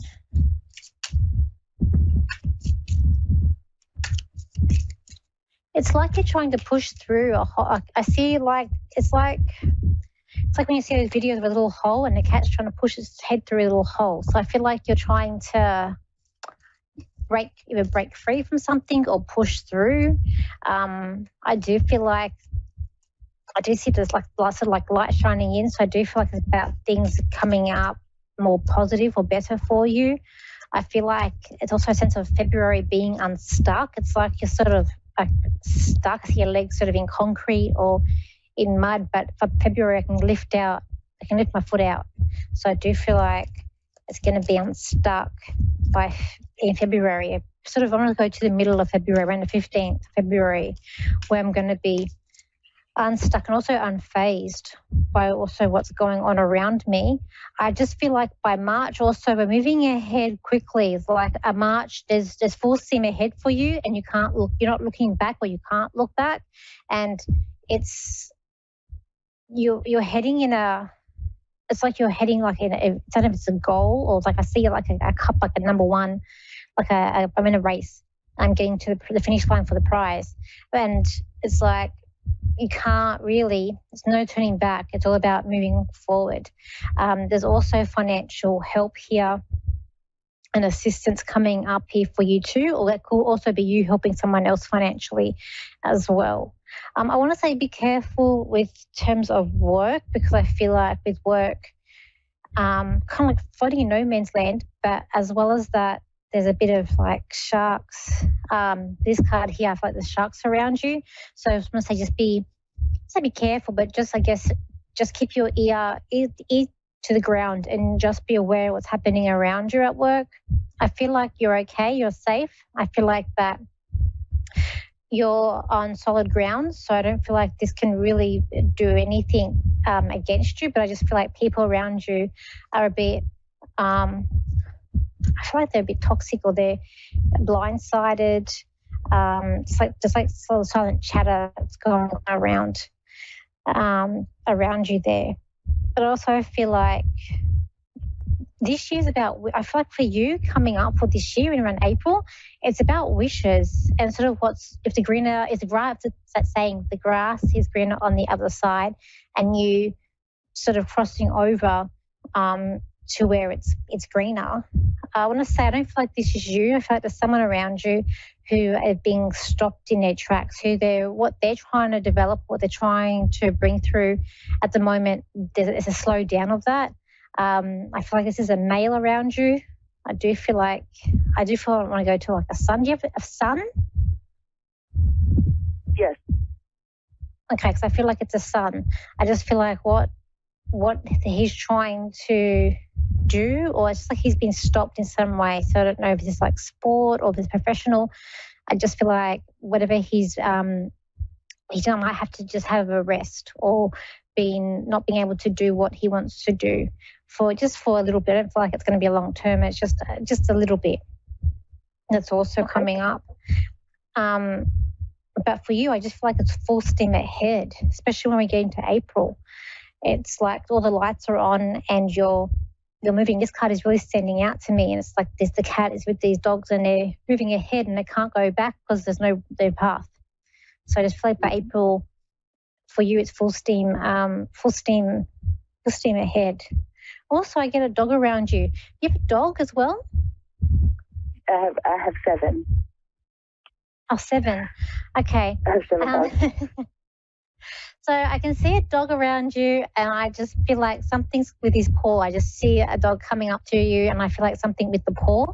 Now, the way I'm seeing this dog is that it's a kind of It's like slender. The dog's kind of a slender build. I do get the coat is shiny. I'm not getting a long-haired dog. I'm getting more of a short-haired dog. But there's still like a lot of hair there. But it's very shiny fur. But I think that's something with the paw. I wonder if that's our bacon that we lost, probably. Oh, okay, because I can just see he's coming up to you in his paws. Okay, but he's waving. This dog's very dog's a kind dog. This dog's very kind and has a lot of heart. This dog, I feel very emotional when I connect to this dog. But it's like dog's very heartfelt. And this dog has a lot of compassion. I just get a bit emotional when I can connect to this dog. The dog wants to say, dog's hi, dog's fine, but I just get the paw. I feel like the dog could shake hands as well. So do you have any questions quickly there, Amanda? No, really, you've answered everything that I needed to know.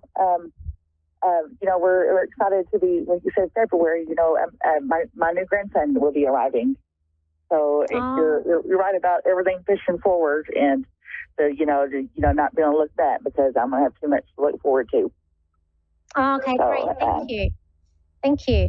Okay, thank you for calling in today, and I hope you have a wonderful day. Thank you so much. You too. I appreciate it. Okay. So thank you for everybody. So if you wanted to connect with me, you can. My website is Lady D Psychic Parties. My Facebook page. My Instagram and TikTok is Lady DS Psychic, and my YouTube is Lady D. If you can't find that, look up at Danielle Psychic. But again, if you're in Australia, happy Australia Day. And I see you same time, same place next week. So bye for now.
to A1R Psychic Radio, Earth's #1 psychic radio network, and watching Moonstruck TV, enlightening television. Welcome. Time for Soulfully Guided with Carmel Ann. Live from soulfullyguided.com.au. Connect direct. In North America, dial 888-454-2751. In London, 20-3519-2158. In Sydney, dial 02-8488-3147. Or online, contact us through our Facebook page, facebook.com/psychic radio. Or one of our websites, askoneradio.com or moonstruck.tv. This is Soulfully Guided on A1R, the Ask One Radio Network. Hi everyone, and welcome to another show of Soulfully Guided. I'm your host, Carmel Ann. I'd like to basically, as always, thank our network, A1R Psychic Radio and Moonstruck TV, and to you as well for tuning in and listening. So if you haven't been watching, I recommend to go back. We're doing a gifted children series, and we've been doing it for a little while now.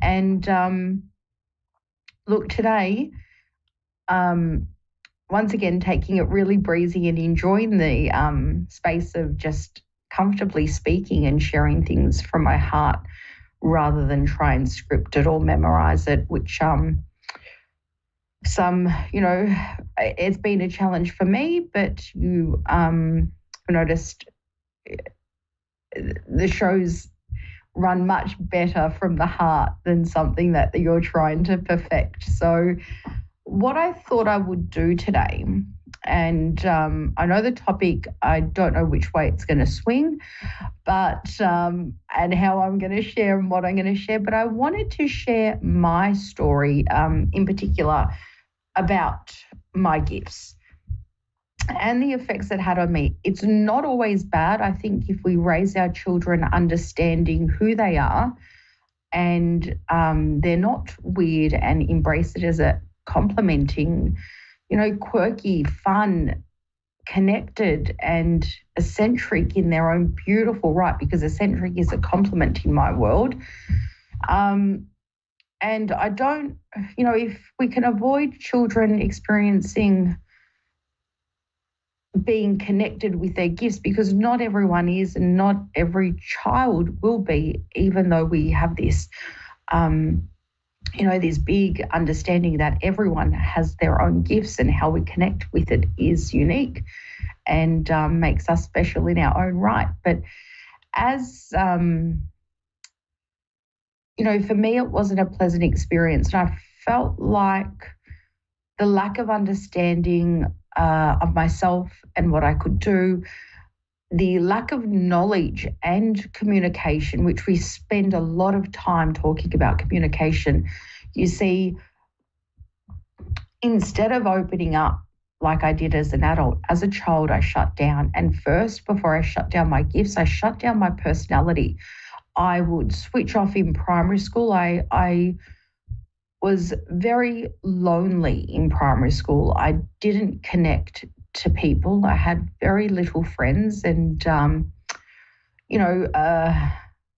I guess being picked last would have been a bonus, but not being picked at all was a real challenge. And I guess if I understood me better, life would have been a lot different and my childhood would have been a lot more pleasant, especially in primary school. High school was very different for me. But as I said, there was early on in the series, there was a moment where I experienced an astral travel, an out-of-body experience, and I was able to somehow shut my gifts off. It didn't mean that, it meant that I was closed to my gifts, but they weren't particularly open to me. So I feel that my gifts underdeveloped me and they made me shut off. I had troubles learning, and only until my first year out of high school, when trauma hit and I realized, oh my goodness, I've at 16 and a half, both parents I'd lost. So trauma did shock the smarts into me and made me, at primary school, I would shut off.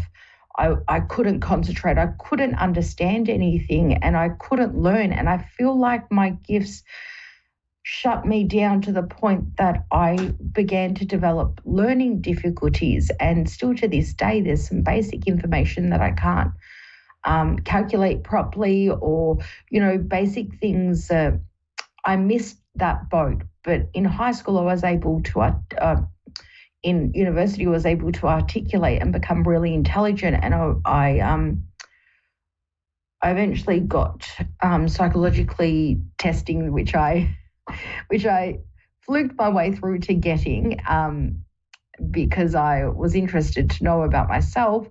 And I realized I was a high cognitive functioner. And but still, the things I should have learnt at high school, excuse me, which were well beyond me, to understand then. And my only thing was to daydream and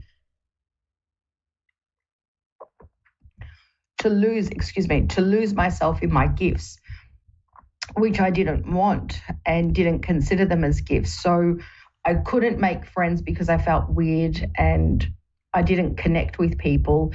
I was lonely and school lunches were really boring, and I was worried people would know that I could understand what, things that were going to happen or things that a child would generally not connect with or understand. And I've gone through the series to say some of my gifts, and it completely changed the aspect and the direction and the potential that I could have had and the friendships I could have had as a child. And I can't emphasize enough the right communication, investigation. When we encourage our children, it's not to encourage or push their gifts.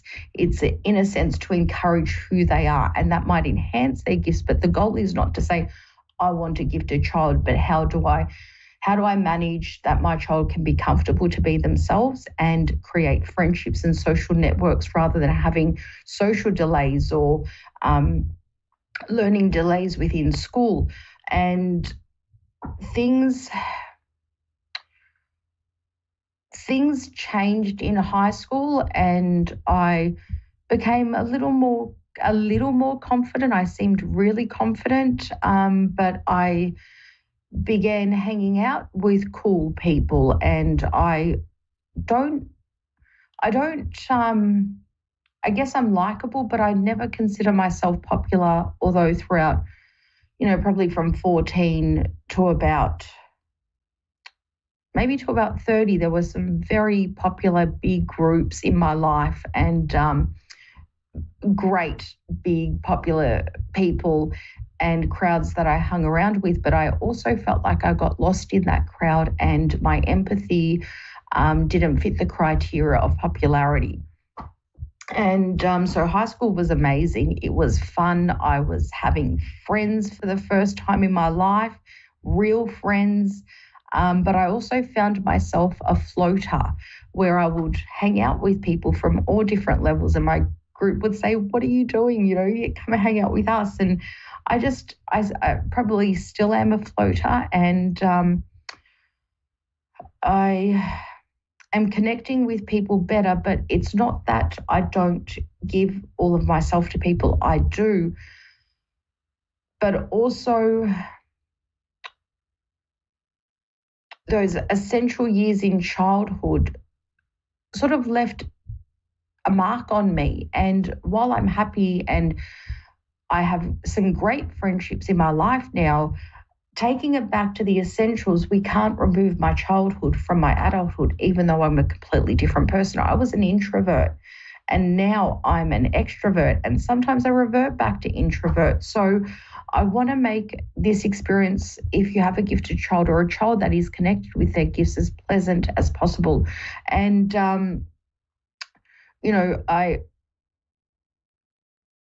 as I started, so there's no denying for me, I became a substance user and there was a lot of trauma involved, and I can't distinguish the beginning of the effects of the trauma, all the gifts that I had, or my own natural personality, because I don't even know what my personality was as a child. I didn't get the chance to discover that. So while I'm happy with who I am today, it took a good 35 years to love myself, to understand that I wasn't normal, and the things that were happening back then, I kind of became spiritual again. It started happening again at 30 years old. And I eased my way into it, and it was like it fit like a glove and everything made sense. And I don't want your child to wait, or your loved ones, if they're children, or even adults, I don't want them to wait a lifetime before they get to know themselves and love themselves freely and not be limited, not let their gifts and what they can do limit them and their quality of life. I was able to overcome the learning difficulties, but not until trauma had really hit. And I thought, oh, I need to make something of my life. And sadly, it went the other way for me, but I was able to correct that. In my life really happened in my 30s. And if it weren't for the man I met and married, it would have been a very, very different story. So I don't know how much percentage to attribute that to, trauma, gifted, where did my substance abuse happen? So the line is quite blurred, and there's not always going to be straight, black and white answers. The world is full of color and so much information, and each of us are individual and unique in our own right. So each child, and that's where I say you are the expert of your child. You may not be an expert at spiritualism, and even us talented people aren't always complete experts because we're always learning. But that was my story, I guess, growing up. And there's a lot more detail in between, but it took me a long time to find myself. And I hope that this series can help your child find themselves sooner and be comfortable with who they are, rather than feeling the need to shut down, because it is a wonderful gift to have, but I don't consider the innocence of a child can really understand what they're able to do, and that might shut their personality down, or it might have the other effect for them. And so thank you for watching this series and for hearing a bit of my story. I'll tune in actually next week. We'll be watching a replay because I'm going on a working holiday, which I'm really excited about. And we'll see you the week after with some more informative sessions about being a gifted child.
Psychic Radio, Earth's #1 psychic radio network, and watching Moonstruck TV, enlightening television. Welcome. And now, Reverend Elliot's Magical Window with Reverend Elliot. Live from magic-works.com. Connect direct. In North America, dial 888-454-2751.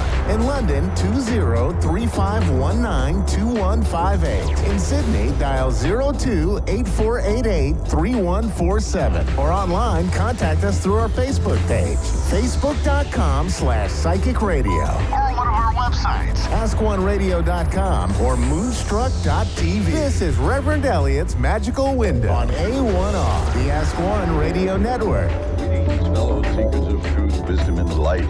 This is Reverend Elliot, your friendly neighborhood esoteric practitioner, coming to you live from the city of New York, where we get together every Wednesday at 11 Eastern, 10 Central, 9 Mountain, and 8 Pacific to check over the tarot cards to see if how many of you people are hiding confidential documents. There, I said it. Yeah, okay. We're all under suspicion. So it could happen to anybody. I keep hearing that in the news. It could happen to anybody. Well, it never happened to me. I don't even know if I have a library book that's overdue. I just, I try to keep my nose clean, as they say. Anyway, the city of New York is getting back to normal. I mean, we have, so maybe I'm just a few blocks away from a hotel where a few international guests are refusing to leave, but that's, that kind of stuff is pretty normal for New York. The movies are back here. People are filming again. We hadn't had that for a couple of years, of course. I walked out of the building the other day, and as happens, if you ever run into me in the street, which is a distinct possibility if you visit New York, because I live in a tourist area, I live in a part of the city that people visit. I'm just off Times Square. I have around my neck, I have a little teeny tiny little retro camera that I carry around with me, and I use it to, oddly enough, take pictures, which is what they're for. And I always get the same questions about that camera, which is, does it work? Things like that.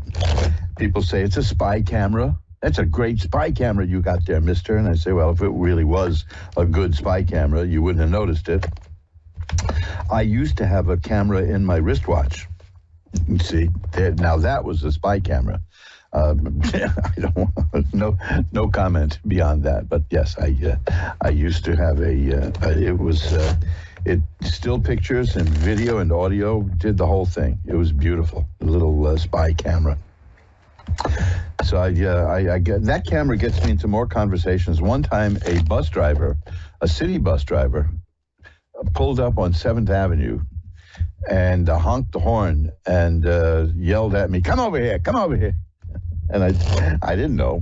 Was he recruiting? I know ridership on the city's buses were down. It was all down, but I didn't know that they were impressing people like the British used to do before the Revolutionary War. But he saw the camera around my neck and wanted to talk to me about it. So I spoke to him. And nobody on the bus seemed to mind. I guess nobody was in much of a hurry. I think since we shut down everything, people haven't been in as much of a hurry here. I think they learned that they can get by without doing things constantly. This used to be a very rushed city. I mean, always hurrying. I once got knocked down to the ground by Mayor Giuliani's police detail because I was in the way when they needed to go into somewhere, and they just shoved me out of the way and knocked me down. Another time I was knocked down on 5th Avenue by police because they were running after a guy with a gun. And in that case, I stayed down. Let me tell you, there's times in life to stand up and be indignant. But when there's people running around with guns, that's not the time. That's when you start making yourself a teeny target. You want to make yourself smaller. But I've never seen anybody shot in New York, have I? Have I ever seen anyone shot in New York? No, I haven't. And I'm a native. I've seen a lot of celebrities in New York. That's what I was leading into, which is I was walking down the street yesterday with my little camera around my neck, and Sarah Jessica Parker stopped me in the street to tell me how much she liked my cute camera, and then hustled back into the trailer. She had some shooting to do, or a scene coming up, or a costume change. The city is bustling with irrelevant movie actors making irrelevant TV shows. So what can you do? I'm a New Yorker, and there's a law. A lot of people don't know this, but if you live in New York City, and a lot of you listening to this may decide to come and move here because it's an exciting city where anything can happen. But once you get here, you are required by law to do three name droppings a day. Now, Sarah Jessica Parker is just the only one that I can do today, so I'm falling behind in my quota. But she does have 3 names, so maybe that counts. I have had people, oddly enough, stop me on the street and say, hey, you're Reverend Elliott. And I think that's remarkable, considering that most of what I do is on radio here. So they find me. I do wear a big "Hi, I'm Reverend Elliott" button, but that's beside the point. But people have recognized me from Ask One Radio, which is quite an achievement. Of course, all that's going to change when I start delivering on my threat to go video, which I will. I'm looking at my video equipment off to the side of the studio here. I dust it once in a while. It's all set to go, except I'm a little nervous about it. Oh, man. I'm such a creature of radio and a creature of habit that it's a little difficult. Speaking of creature of habit and little difficult, I haven't shaved in a few days, so that's another thing. I generally shave even before doing the radio show. I like to prep and be good, but I've been very lazy about repairing the lamp in the ceiling in the bathroom. And without a lamp at night, we got plenty of light in the daytime, but at night I can't. I mean, I'm all for doing things in the dark and saving on electricity, but shaving with a straight razor isn't one of them. It's a little dicey anyway, which brings me to my February offer. I would like to do this just because it's a silly thing to do, and I think it's fun. See, I still have like a little bit of a cold. That kept me out of here one day a couple of weeks back.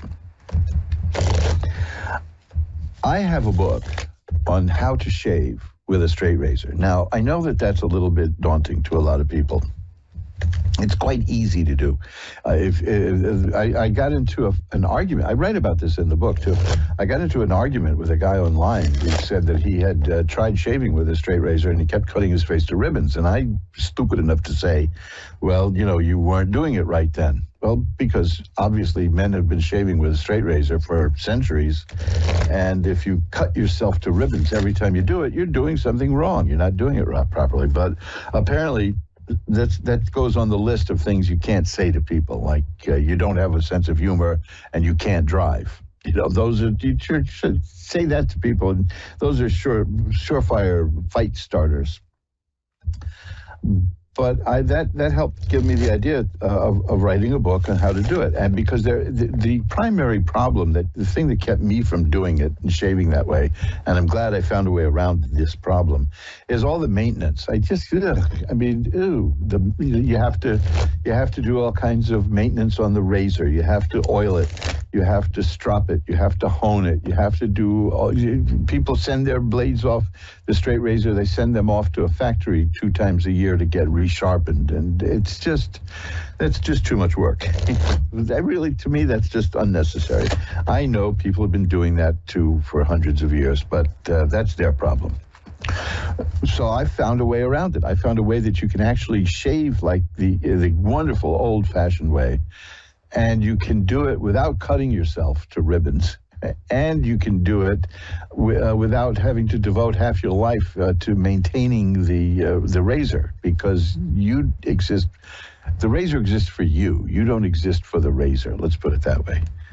And that was the thing that got me through the hurdle. And then I tested the system out on myself, and it works. And then I wrote the book, which I think is a wonderful, humorous book. And if I do say so myself, and it's profusely illustrated, and it delves into the history of shaving and all things like that. But here's the deal that I'm offering is if you want to get one of these this month, this is February, we're starting I thought it because this is the first day of the month. And as long as it's the first day of a month, let's start off with an offer of something. And if you get from Amazon.com a copy of my shaving book, I will send you a free shaving soap with it, which is a beautiful Mojo Brothers show. That's my own brand of shaving soap that we have specially made to order. And it is just the fluffiest, nicest, most wonderful shaving soap I've ever used. This is why I'm only talking about it, because I can't shave at night. And I'm not a morning person. Until I get that lamp fixed, I'm just going to grow a beard, it seems. And I don't like it. And that, of course, that only came up in my mind because of the video stuff. That, yes, I am going to be doing the show video soon. You'll be able to see me here and hear me see. I don't know, that sounded right when I thought of it. But so get yourself a copy of a modern way to an old-fashioned shave. You can see that at Amazon.com. And I will, anyone who orders it through Amazon, I will send you a free tin of Mojo Brothers shaving soap. And that's a special free offer that I think you'll like. So check out the book, because now the main thing is, And a lot of men hate shaving, and I understand why, because it's a chore and it's just it can be a waste of time in many ways. But if you do it right, if you approach it from the opposite from the opposite point of view, like it's not something you have to do, but something that you can do, something you can take your time with and relax with, I show how you can turn it into an almost meditative experience. Because Albert Einstein, who himself wondered about shaving. He said that, why is it I always get my best ideas while I'm shaving? So because he's from the generation that shaved the old-fashioned way. And that you take time with. You got to be present in the moment, and you got to be relaxed, and you don't just and it's gone. So check out that book. I'll put a link to it at my Facebook page, at the Reverend Elliot's Tarot Consulting page at Facebook, which I urge you all to take a look at, because it's a wonderful little informative place. And I put up sort of nice little fun facts about esoteric lore and links to things at my website, which is kind of fun. But for the month of February, just keep in mind that if you get a copy as a gift for somebody, see, Valentine's Day is coming up. Valentine's Day would be a good gift for the man in your life, a book on how to use shaving as a meditation technique, how to get the most out of it, how to get the cleanest, closest shave you've ever had in your life, and get a free shaving soap while doing it, and read about it and get a bunch of laughs and learn.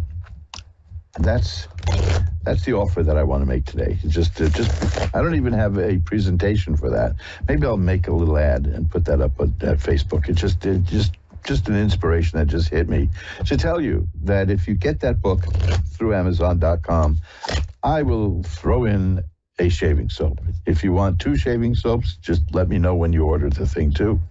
Maybe we can arrange that. No charge. Well, we're all shuffled up. As you hear, the cards are being shuffled. What else? What we still had no snow. I mean, last time we spoke, I was talking about how terrified everybody is about snow and rain when it hits this city.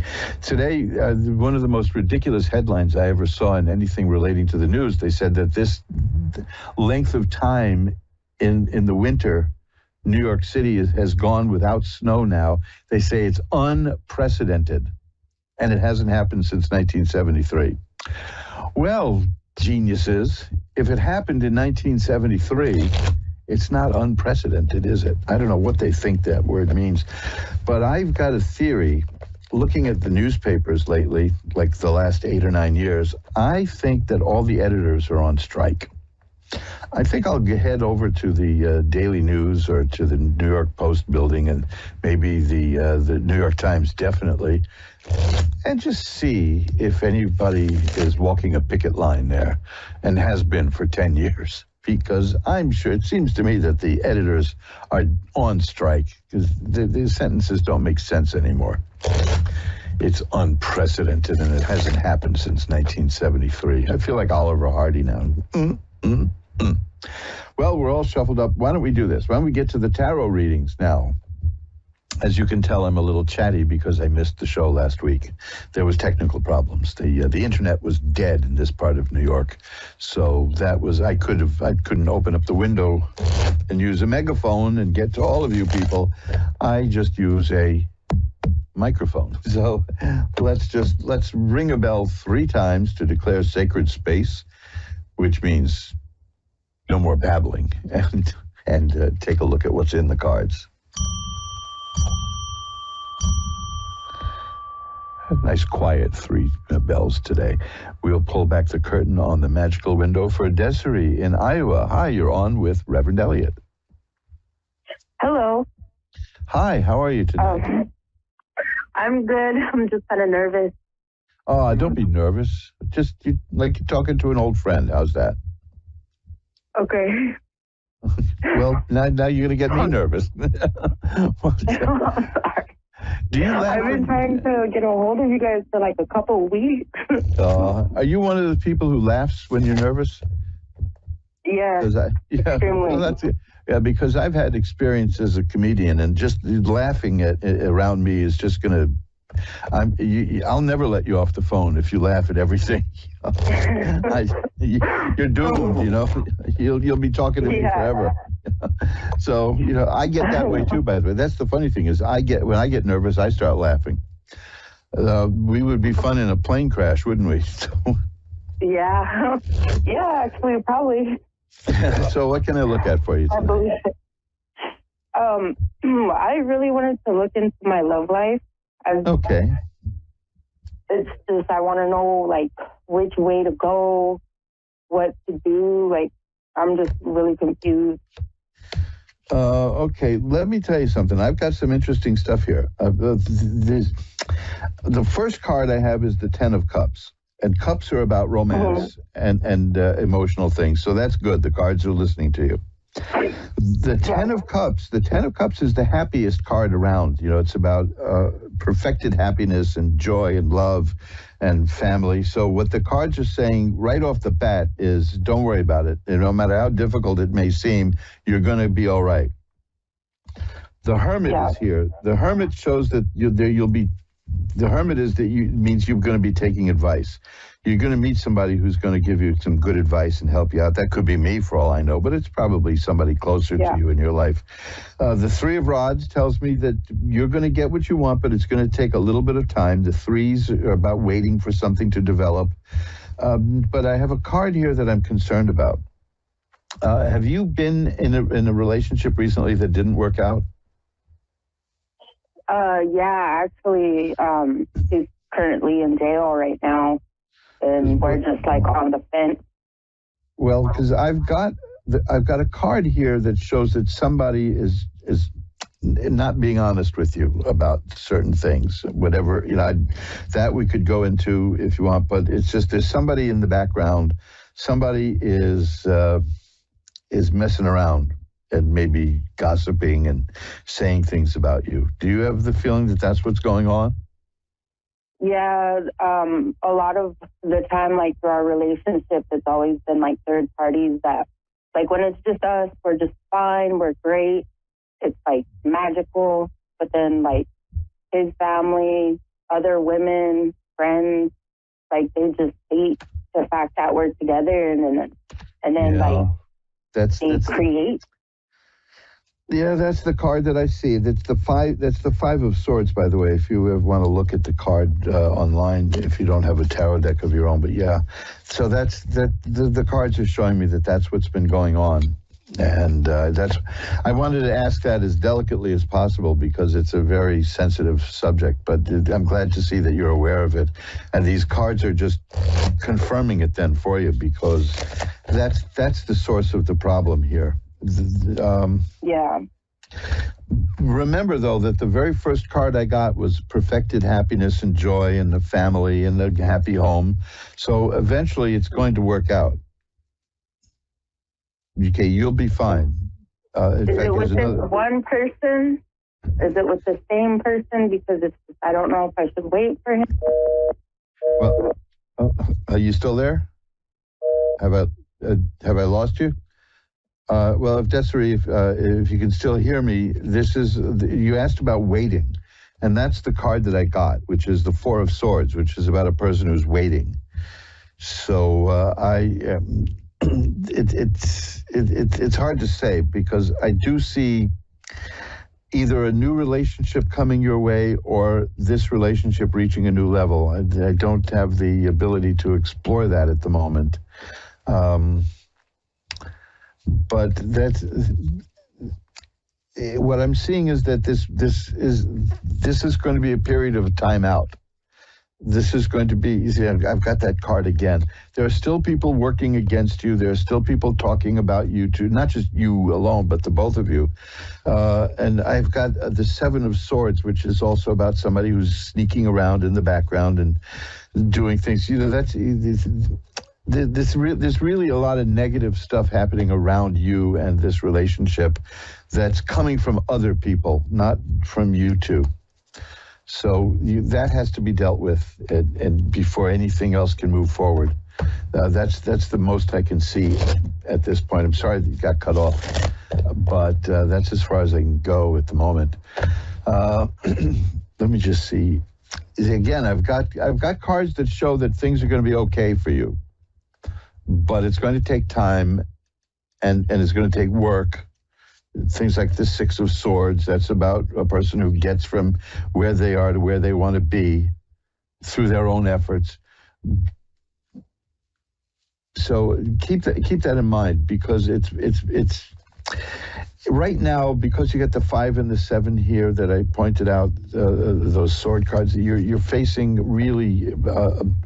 you're facing trouble from a lot of people around you. So if you're still listening to this, if you can hear me, if you listen to the show in the archives, drop me a line. My email is asktarot@earthlink.net, and I can pull a few more cards for you to make up for the connection that went south. Jody in Mesquite, Nevada is next. Hi, you're on with Reverend Elliott. Hi, thanks for having me on. Well, that's what I'm here for. What can I look at for you tonight? Basically just anything to see if hopefully things are going to get better. Things have just been really rough the last year or so. Okay, well, first of all, you got the single most positive card in the deck just showed up. So that's good. Oh, wow. Might not even have to read beyond that, but I will. It's the Fool card. Now, that doesn't mean you're a fool. The Fool is the card. The gypsies refer to the card, the person who gets that card is the beloved of God. There's divine protection. That things will work out.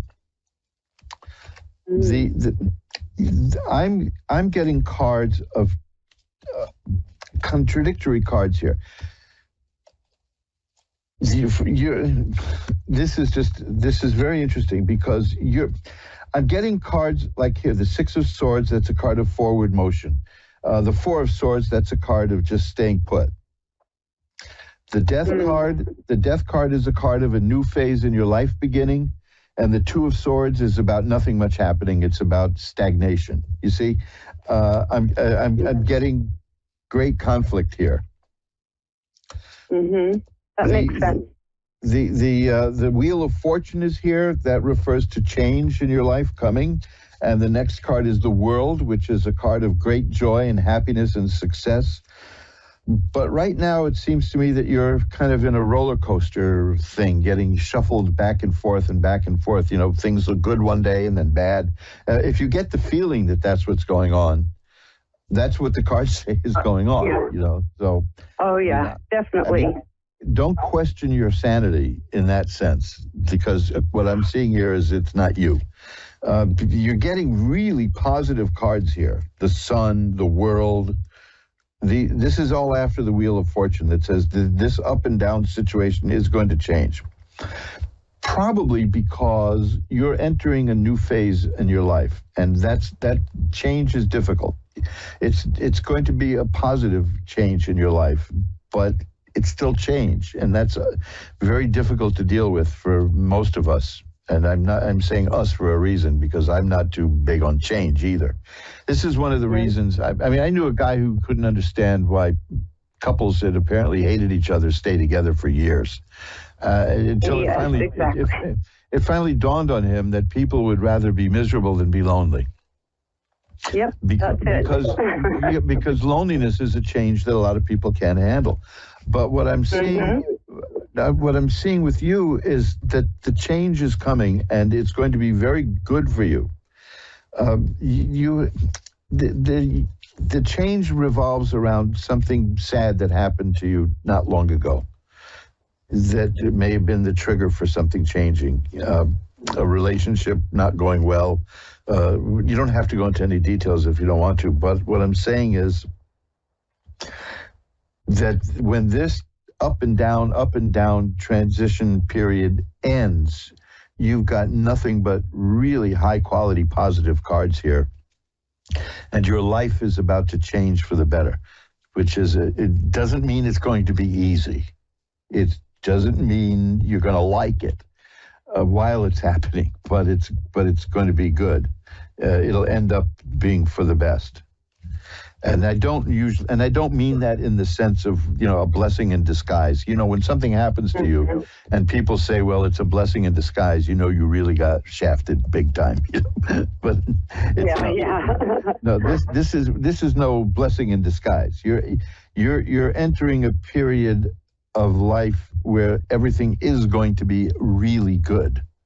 It's just that getting there involved so many changes and so many ups and downs that it feels difficult. But there's still some sorrow attached to something that happened to you not long ago. There was a relationship that didn't work out, something along those lines? I'm not sure if it's either a year and a half ago I had a stroke and found a brain tumor, and that's when things went bad with my husband, or I lost my cousin who is very close to me. Well, there's great sadness that something very upsetting and sad happened, and you're dealing with that, and that's where you have these up and down emotions. But you're going to come through it okay. That's the way I see it. Yeah, I'm still in this trying to, I keep saying ex-husband, because we've been separated over a year, but he still keeps coming back like we're married, but we're not. I mean, we are, but it's just really messed up. I've been there myself. I know exactly what you're talking about. I had a marriage that didn't work out at all. That's to say the least. But she kept wanting to get something going again, and it's very confusing and very painful. But that's gone. That's over with. As far as it has been for years. I did meet someone else, and we've been together for about 40 years now. So it's a long time. So it's not the end. And you're younger than I am. That's for sure. I can tell you that. But because most people I meet are younger. I don't know. Most people I meet are younger than I am. I don't know. So it makes sense what you were saying, the roller coaster, and yes, it all makes sense to me. Well, when this happens in our lives, we start thinking, is it me? Is this just me? Is there something wrong with me? Because one minute you're up and the next minute, but you see, the cards are, this is what the cards are showing, complete contradictions, that up and down thing. So, it's confirmation in the cards of what's happening in your life, and it's not that it's not you in that sense. I mean, obviously it is. It's manifesting in your life because that's what's going on in your life now, but it's real. It's not one of these imagined things.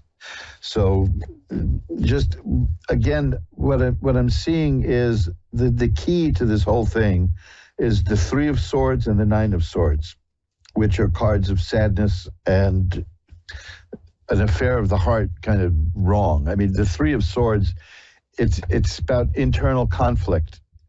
If somebody asked me about the state of a nation, and they got that card, it would indicate civil war. So it's that deep. Okay. So that's the thing, is that it's really reverberating throughout what you're involved with now. That combined with your own medical situation, it's very, I've been dealing with medical stuff for several years now, and I understand what that's like. A lot of people don't. They think it's not like just getting a cold and getting better. Some illnesses reverberate and they stay with us because they change us. They change us a lot. Here, I got the Fool card again. See, that's saying you'll be okay. You'll be fine. Okay? So, well, it makes so much sense, and I really appreciate it. Well, great. I'm glad it helped out. What I'll do is, after the show, I will light a white candle to send some positive energy your way. But please know that it's being sorted out. You're working it out. You're going to get through this. It's just that this is not. It's painful, So you'll. But it's not something you're imagining. Let's put it that way. That's what's worth knowing, I think. Okay. Yes, for sure. Thank you so much. My pleasure. Bye-bye. Bye-bye. Oh boy, and that's some heavy duty stuff. And you know, when things go bad in a relationship and one party doesn't quite accept it, it's pretty strange. But you know, that's because there's always an emotional tug. There's always something there that's going on, and I'm here to tell you that these things do work themselves out. People move on, people change, and like I said, you know, we find where we're supposed to be. And this is the kind of stuff I like reading tarot cards for, because it looks at the aura around a situation. It's not like the usual stuff they show in movies where somebody goes to get a reading and the gypsy gasps, and then next thing you know, a piano falls out the window on them or something silly. You know, these are very profound issues, and you know, you can do a tarot reading for an hour on one subject and really tear into it and go into it. I do that all the time with people. And I don't know if should I mention this? Yeah, I will. I've got a new kind of tarot reading. I guess I'm an innovator in that sense, because that just means I'm a pain in the neck, is what it really means. It means I don't leave well enough alone. So I spoke to you about trying to upgrade the shaving experience by making the old-fashioned shave more accessible without all that silly taking care of the tools like you're a surgeon.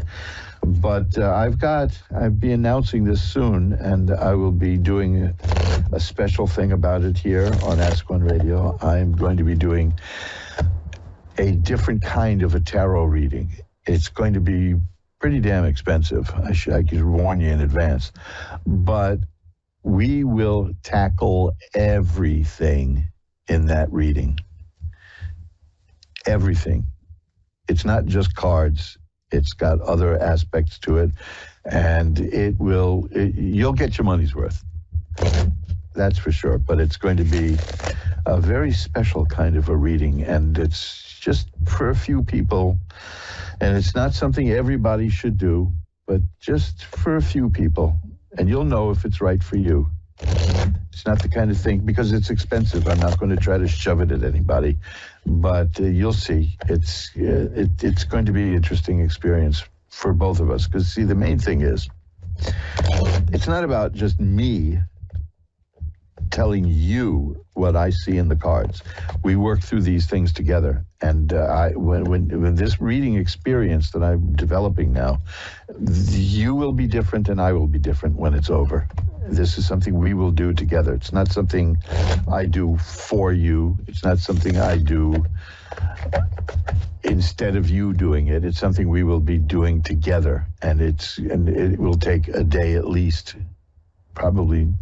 I'm thinking about 2 or 3 days worth of reading. It's an intensive thing. But more on that as it develops. Wendy in Brandon, Mississippi is next. Hi, Wendy. You're on with Reverend Elliot. Hi, how are you doing? I'm doing well. How are you tonight? I'm pretty good. Well, maybe we can make that better. What can I look at for you?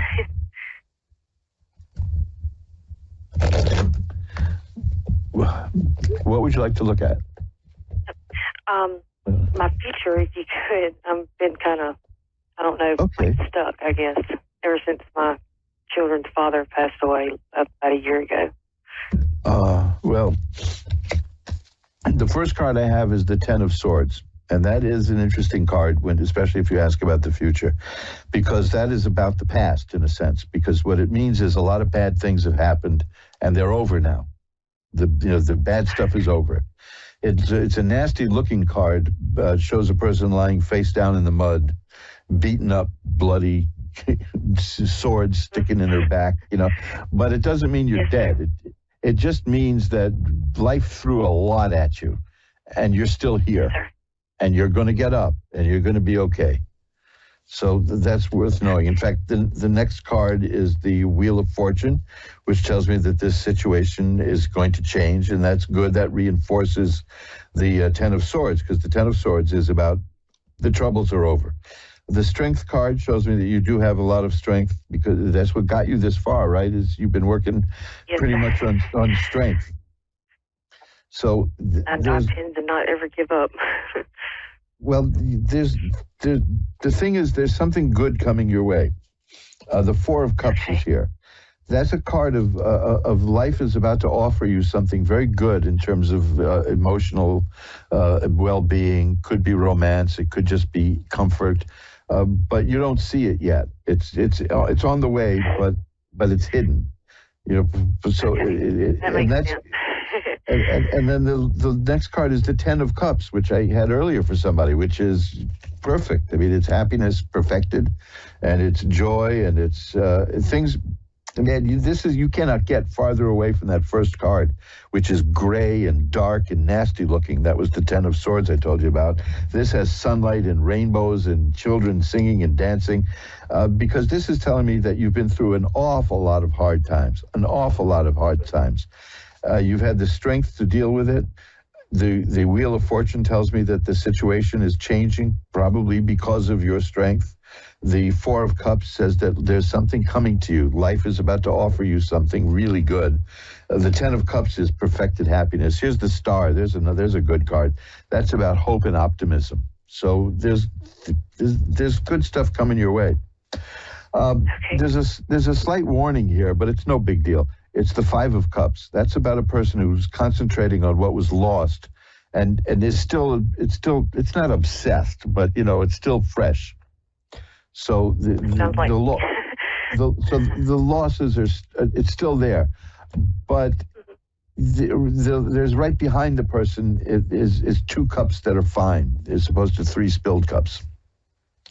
Meaning that you'll turn around eventually and you'll see that that you didn't lose as much as you thought you did. You didn't suffer, as big a hit in terms of life. And you'll be moving out of that, commonly referred to as like the grieving experience, but you have to do that for as long as you need to do it. And I never, ever, ever, ever believe in anyone saying you've snap out of it. Why don't you? You've grieved enough. You deal with it in your own way, in your own time. And if it starts to be getting in the way of your life, then maybe you want to seek a little help. But at the moment, you're still reacting to some really bad times that hit you. And you have to see for yourself that the bad times are over. A lot of it, I thought things were going to be a certain way, and now it's not going to be that way.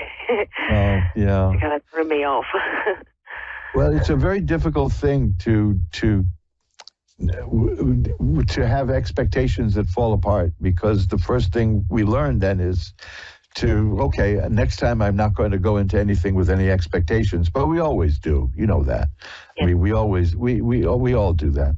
I can just tell you this, the Temperance card is here too, and the Sun. Now, these are very important cards because both of them are about growth and healing. The Temperance card means that balance is going to be restored in your life. It's been way out of balance for quite a while, but you're going to get that balance back. And the Sun is about healing and growth and health and happiness. I got 3 cards here that indicate children. Do you have children, or are you planning to have children? I have 2 children.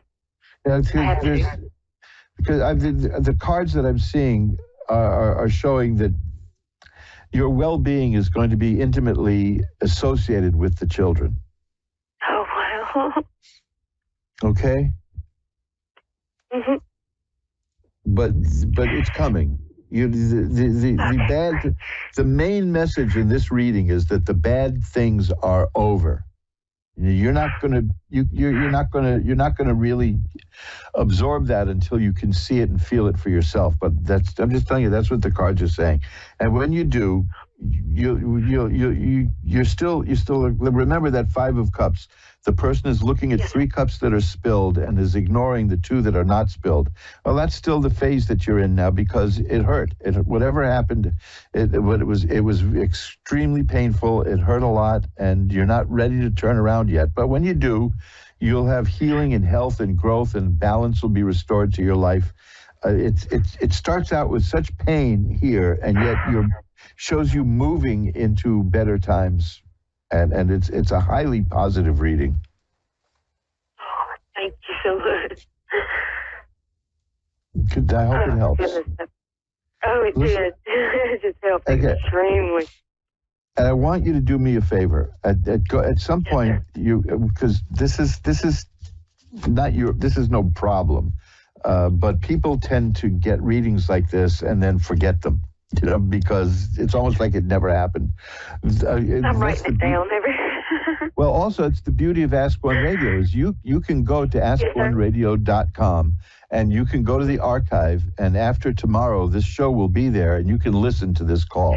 Just look for the Reverend Elliot's Magical Window show from February 1st, and you'll be there at about 11:35 or so, 11:40, in that area. And take a look, a listen, because you're going to need to hear this again, because you've been through such a mess that it's going to be hard to believe it's over. Let me just tell one more card here I got for you. I got the Ace of Swords for you. The Ace of Swords is important. That's about a new way of thinking is appearing in your life. You're growing, and your mind is developing and changing in new, different ways. You're reacting to what's happened to you. So that's the key, is that it's your mind expanding. And that's going to help you bring back balance and healing and health and growth and happiness. Okay, Wendy? Yes, sir. Okay, and I want you to listen. Thank you so much. And I want you to listen to this reading again at the archives when the show is up in the next day or so. All right? Will. Thank you very much. Thank you. Well, thanks for calling. Bye now. Thank you. Bye-bye. And let's just shuffle up the cards here, because, see, that's one of the beauties of modern technology. And doing a reading this way is you can hear it again, because people have a tendency to act like it never happened. Because you're being exposed to something unexplainable, something mystical. If you go to my website, magic-works.com, magic-works.com, there is a wonderful old movie from the 1930s about an occult operator. It's called Chandu the Magician, which was also the name of a radio serial. And this was the film was based on that. And one of my favorite moments in the radio show, it's not in the movie, but in the radio show, the guy had, maybe they couldn't afford it, the budget, but he had like hundreds of people attacking this magician in the desert on horseback, and he stops them. He stops them cold with an incantation, and has one come over, and he tells him everything that he wants from him after stopping the attack. And the guy swears to be his servant forever. But the magician knows that by the next day, the man's going to act like this never happened. He's going to convince himself it never happened. And that happens a great deal, that people will get a reading. It's so out of the ordinary. Most people don't get tarot readings, let's face it. And it's just so out of the ordinary. And they'll hear things and they'll understand them. But within a day or so, a lot of people will convince themselves that it never happened, that it was just a bunch of cards and it was a coincidence. So that's why it's good now you can hear it. And if you do a reading with me off the air, if you want to get a reading with me, and you can read all about how to do that at magic-works.com, magic-works.com. We can do that. We do that through Skype. And you can hit the record button, and then you'll have a copy of the reading to listen to at any time. So that's good. I like that about the technology. Chris in Englewood, Florida is next. Hi, you're on with Reverend Elliot. Hi, how are you? I'm doing well. How are you tonight? I'm very good. Beautiful. I'm very excited. What can I look at for you tonight? Well, get your crystal ball out and figure out what our family's supposed to do. We're kind of we're at a crossroad, and we really need some direction. Okay. Well, that's interesting, because this is almost the imagery on the first card that I have here. It's the Chariot, and that is a person who's in a chariot on the road, and one horse is white and one horse is black, and one wants to pull you this way and the other one wants to pull you that way, and you have to hold it together and get that thing to go the way you want it to go. And that's not easy, right? That's the tension. Right. Right. So let me see what I've got here. Well, the thing, I'm not seeing anything changing or moving right away. Okay, the next card I've got is the Two of Swords. And the Two of Swords is about a stalemate. It's about meaning in life, things not necessarily moving, which means you can take your time, that you're in there. I'm getting these cards like feeling stuck, which is the Eight of Swords. You don't know which way to go. You don't know what to do. But I also have, and I hope this doesn't sound like a cop-out, but I have the Fool. I had that earlier in the first reading. The Fool is the beloved of God. The Fool is the card where everything you do is going to be fine, that you have divine protection, that you have angelic protection. So, you're good. You're going to be okay. I see a new... And you know what's so funny is I understand that. It's just being able to put it into a perspective for others to understand. Well, that's, and being able to be able to not feel, to allow, we've had this vision and what we've worked with, really manifesting through the universe for things to happen. And we really are at a stalemate. Truly is exactly what we said today. Well, that's the card. Yeah, those are the cards I've got here. The thing is that, now here's another, the Four of Swords. I had that earlier too. This is a period of taking time out with nothing really happening. You're just going to have to stay the course for a while, which is that Chariot, which is just keep holding it together for a while. But I'm getting extremely strong indications that, have you been having financial problems? No. Okay, because I'm getting if you did, it's going to be over soon enough, is what I'm seeing. Because I'm seeing a lot of money floating around you. I mean, cards well, about that money floating around went out. Yeah. The abundance came in, and I was able to do some incredible blessings in the last 3 or 4 weeks that I never in my entire life on this earth thought could happen, and it did. And so I'm very grateful. So well, I'm seeing more money. Very blessed. I'm seeing more money again coming in. I'll tell you what I've got. The Knight of Coins and the Ace of Coins. These are both about beginnings. And of course, coins is obvious. The Six of Coins is a card of philanthropy in the sense of somebody's going to provide you with money. Here's the King of Coins. There's so much money floating around in your reading here that it's just, that money isn't going to be a problem. It's the Page of Coins. That's it's there. There's money on the way. So excellent. But right now, the only thing I can tell you is, because you feel the same thing, which is that stalemate, that thing that aren't moving. The Nine of Rods is here. And the Nine of Rods is a person who is standing there waiting for what's going to come next. But the important thing is that the person in that card is extremely well prepared for what's coming next.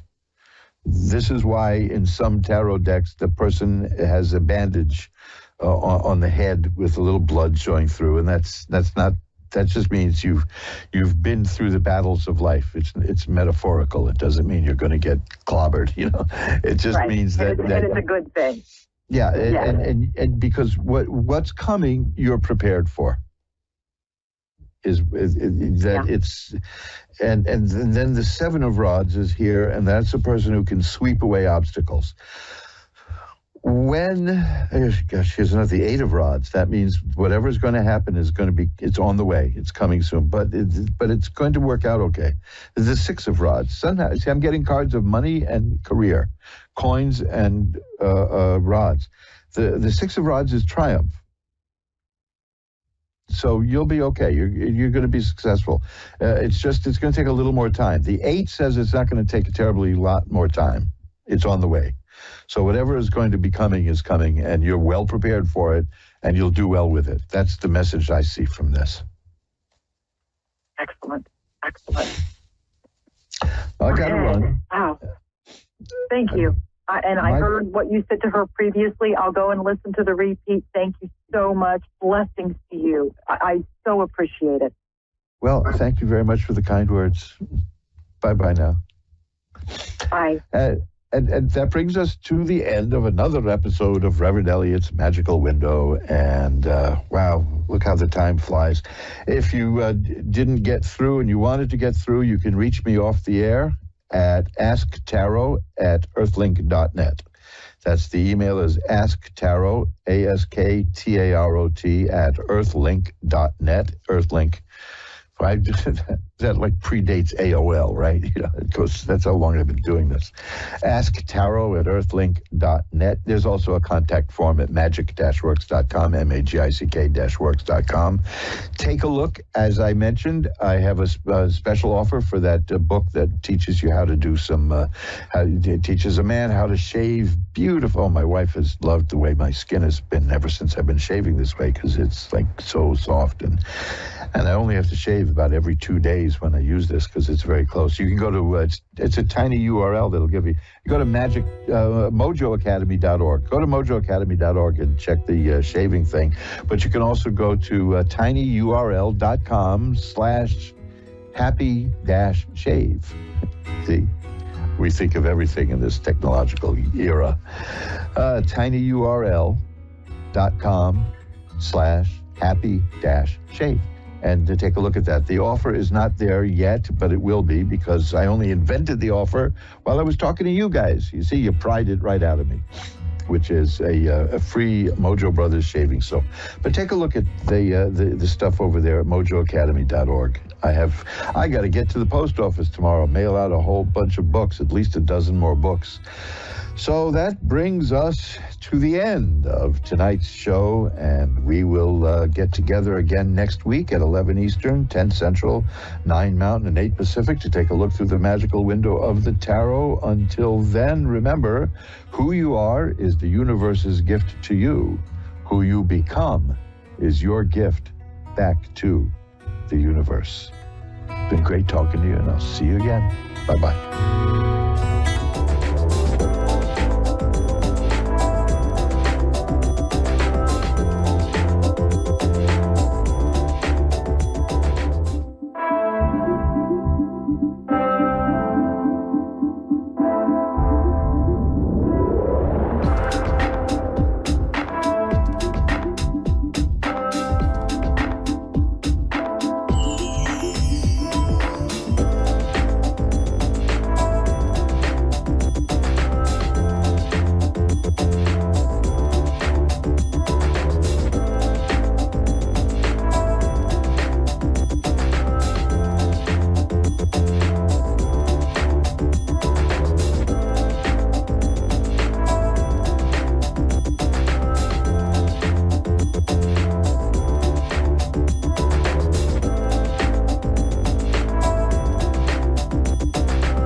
Psychic Radio, Earth's #1 psychic radio network, and watching Moonstruck TV, enlightening television.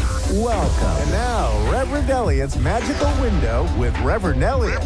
Live from magic-works.com. Connect direct. In North America, dial 888-454-2751. In London, 20-3519-2158. In Sydney, dial 02-8488-3147. Or online, contact us through our Facebook page, facebook.com/psychic radio. One of our websites, askoneradio.com or moonstruck.tv. This is Reverend Elliot's Magical Window on A1R, the Ask One Radio Network. Greetings, fellow seekers of truth, wisdom, and light. This is Reverend Elliot, your friendly neighborhood esoteric practitioner, coming to you live from the great city of New York, where even the cops get mugged. Did you see that? A group of police officers got beaten up by a group of gentlemen from across the border, shall we say. But this is New York, so they were back out on the streets within minutes. So hey, there you go. What a weird world it is. I mean, I didn't know until today, and I'm a New Yorker, that I hadn't noticed that cops don't carry nightsticks, and I don't know how long it's been since they haven't done that.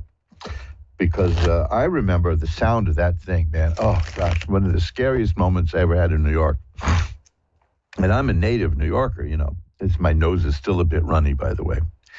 The gentleman was pulled off, was questioned by the police on the subway at the subway station up near 110th Street. And two young transit cops, they had the guy, his back was against the wall, and they were questioning him, and the guy made a sudden reach inside his jacket. You know, like the classic James Cagney, Humphrey Bogart, prepared to drill you move. And a young officer backhanded him across the forehead with the nightstick, which was a solid piece of wood. And that sound was horrific, like that, but loud. And the poor guy, he just kind of did a little pirouette and spun around slowly, leaning against the wall, and his hand came out, and in his hand he had an ID card, which, you don't make sudden moves like that, especially reaching for your inside pocket in the jacket. So anyway, that's my warm and fuzzy New York story for you about a guy getting his head broken. But, it was the only other time I saw a cop using the nightstick was a subway, a transit cop again. This was even before they were part of the regular police department. That's how far back we're going here. And there was a young cop and an old cop, and the old cop was showing him the ropes. And this was about 3 a.m, and the train car was full, believe it or not, because in those days they cut back on the service. And so the trains came very rarely at night, but when they did, they were full. And there was a guy who was lying there asleep on one of the seats, on one of the benches, in the car. And the older cop said, "And here's what you do with people like this." And he gave him a crack across the shin with the nightstick. And I thought that everybody in the car was going to just take those two guys apart. People were furious that happened.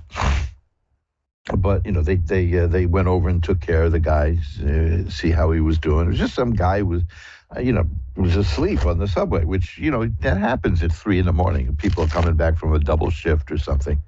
But the guy just said, "Here's what you do." Pow. Now the younger cop looked terrified. He thought he wanted to haul his butt out of there. But there's really no place you can go on a subway car except to another part of the subway car. So that's gee, I don't think I'm going to be hired by the Visitors Bureau to be bringing up tourist awareness. But it's a wonderful city when it works. It'll be a great town once they finish building it. That was something somebody said in the 1920s, and it's still going on. But here we are. We've come to the end of January, which shows that 2024, it didn't kill us all yet. So we're still here.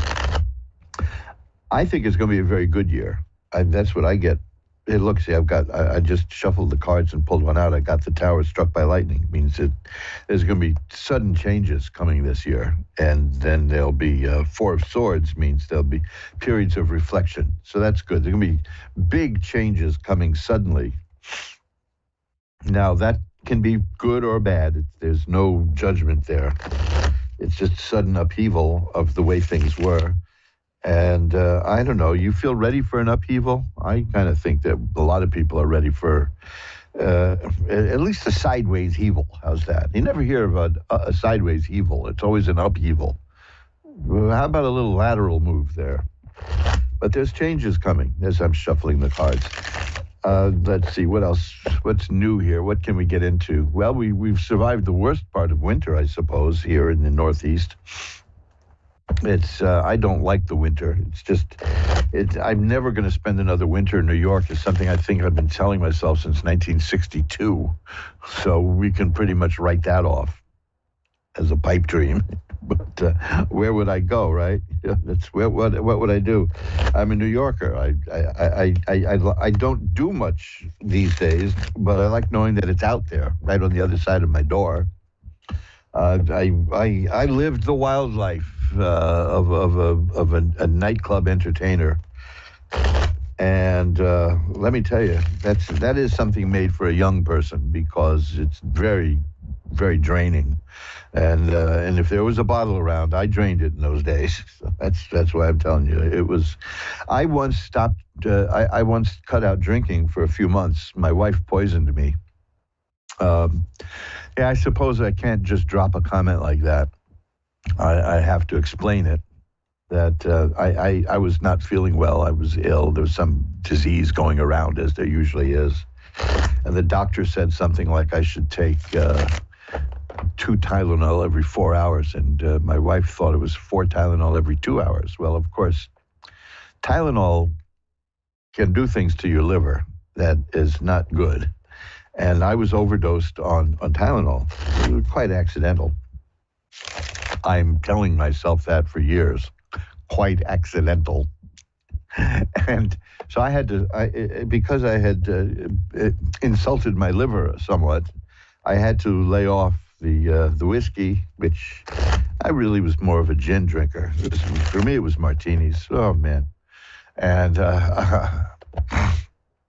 so I didn't have any alcohol for 6 months, and a gin bottling plant in New Jersey went out of business. I like to think that's a coincidence.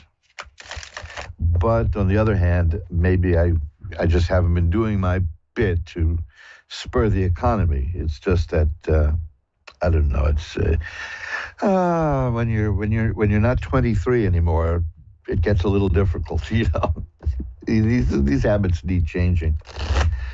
So I now live the quiet, sedate life of the wise, elderly, esoteric practitioner. It'll probably extend my days a bit too. I engage in biblical studies, things like that. I do a lot of reading, and usually, this is the thing about occult work. If you want to get into it, I can recommend some great books. You can look at my website, magic-works.com, magick-work. Do that again, magick-works.com. There's a bibliography there. There's a list of books that I believe are essential to occult studies. And it involves reading them over and over again, because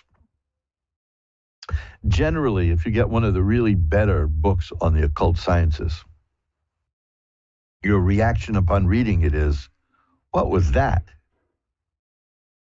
It makes no sense, you know, and then you got to read it again. And as the years go by and you start practicing and using and doing other things, you know, using systems for magical work, you find that they start making more and more sense, which can be a little scary because, you know, they say insanity, I hate this though, insanity is doing the same thing over and over again and expecting different results. Well, you just described every baseball player. on the planet. That's what they do. They do the same thing over and over again, expecting different results. There's nothing insane about that. In fact, the alchemists did that too. The alchemists did it deliberately, hoping to get a different result that was anomalous, so that they could study that and find out why there was a different result. Because let's face it, you can make the same recipe over and over again, and now and then it'll fail. When you're cooking, you remember cooking. A lot of people used to do that. I knew that we were in trouble many years ago. It was in the 90s, which is oddly enough many years ago. And a guy was complaining to me that he was broke. He could barely afford to live. And he was making, at that time, in about like 1992, $60,000 a year. And I said, well, you're doing something wrong, man. I mean, how much do you spend at the grocery store? He says, I don't buy groceries. I eat all my meals out. 3 meals a day? Yeah. So, okay, well, there you go. That'll do it. Especially in a town like this where restaurants are always very expensive. So you have to read the same books over and over and maybe do the same. I hesitate to call them experiments, but they're not spells either. But you do them over and over again, and maybe you'll get a different result, and then you can advance the art. But, there are books like the 10-volume set of the Equinox, which is barely comprehensible. You're not going to get many esoteric practitioners to admit that. If you want to read a book that will make absolutely no sense to you except for a few paragraphs, try reading Magic in Theory and Practice. But when you're done reading it, read it again, and you'll understand more than you did the first time, you see. So it's about real dedication. If anybody tells you that they can teach you the mystical arts in 20 minutes, forget it. You can remember certain spells and recite them. That's not the same. Then that's like a minor bird. A minor bird can recite a Hamlet soliloquy, but that doesn't mean it understands it. It may be minorly entertaining, but no, it's not the same as learning something. And to learn and comprehend, that can take a lifetime. So along with the fun of, say, like reading tarot cards at a gathering at a party, because it is amusing for a lot of people. And nothing dangerous happens, really. That's just movies. But the real nuts and bolts work. Now, I confess that I haven't been doing too much of that, and I suspect a lot of people haven't in the last 3 or so years, because the last 3 years and change have been, it's time to get pretty damn practical. When there's a disease sweeping the country and things are shut down and you need to survive and there's no work, and, do I have to recite the whole thing? No. There are times to get magical, and there are times not to. There's a famous story about a guy who goes to a church every day and he prays to win the lottery, and he never wins the lottery. And he keeps praying to win the lottery, and he never wins the lottery. And he finally raises his fist in the church and screams, "What do I have to do to win the lottery?" And a voice booms out, "Try buying a ticket." You see, you got to get practical sometimes. And I have put a lot of the studies aside, and now I'm getting back to it. So I spend my time reading, and I'm happy to say that I'm not alone, because I see, judging by book sales from mojoacademy.org, that there are other people doing it too, because book sales are picking up again. And now I didn't expect people to be buying occult, esoteric, magical books during an economic crisis. When the house is on fire, you don't start reading books on the physics of water. You just use the water, So I'm glad to see that sales are picking up, not purely because the money is flowing in my direction, But, look, I charge a lot less than a lot of people would for a lot of these things, let's face it. I enjoy restoring old magical books and putting them out there for people to read. And I believe I charge a fair price. If you have a problem with the prices, let me know. We can always work something out. If there's something I have that you want and it's not within reach, let's say, there's no reason to let a little thing like money get in the way. Seriously. But the fact that they started looking again. See, I can look at the website stats and see that it's getting more traffic. And then people are buying. And that's good. Because to me, it says that people are settling back. And aside from the mundane aspects of life, they're looking now deeper. And I like that because that's where it's at, man. That is it. I mean, we were not just put here to go to work and pay bills. Let's face it. You want to know what we're here for? That'll cost you $20, pal. No, beware of people who have a price for everything. You know that. Why are we here? Well, if I got into that, I would be babbling and babbling and babbling. But I'm not going to be babbling and babbling and babbling. No, I'm going to be going into reading cards for you because that's why we're here. So let's see. My throat is still a little bit warped, I guess is the word, because I seem to be, if you want to talk about religion, I think I'm going to be attending the Church of the Perpetual Head Cold. Because that's where I've been. There are times when I haven't been able to do the show because of coughing and sneezing. So there you go. There you have it. But I'm certainly glad to be back now. Let's see. What can we do here? Let's see. Let's go to the first call. Okay. How's that? I told you the website. It's magic-works.com, magic-works.com, and you can check out the books at mojoacademy.org. And there's all kinds of stuff there that you can recklessly spend your money on and improve your life. But that's neither here nor there right now.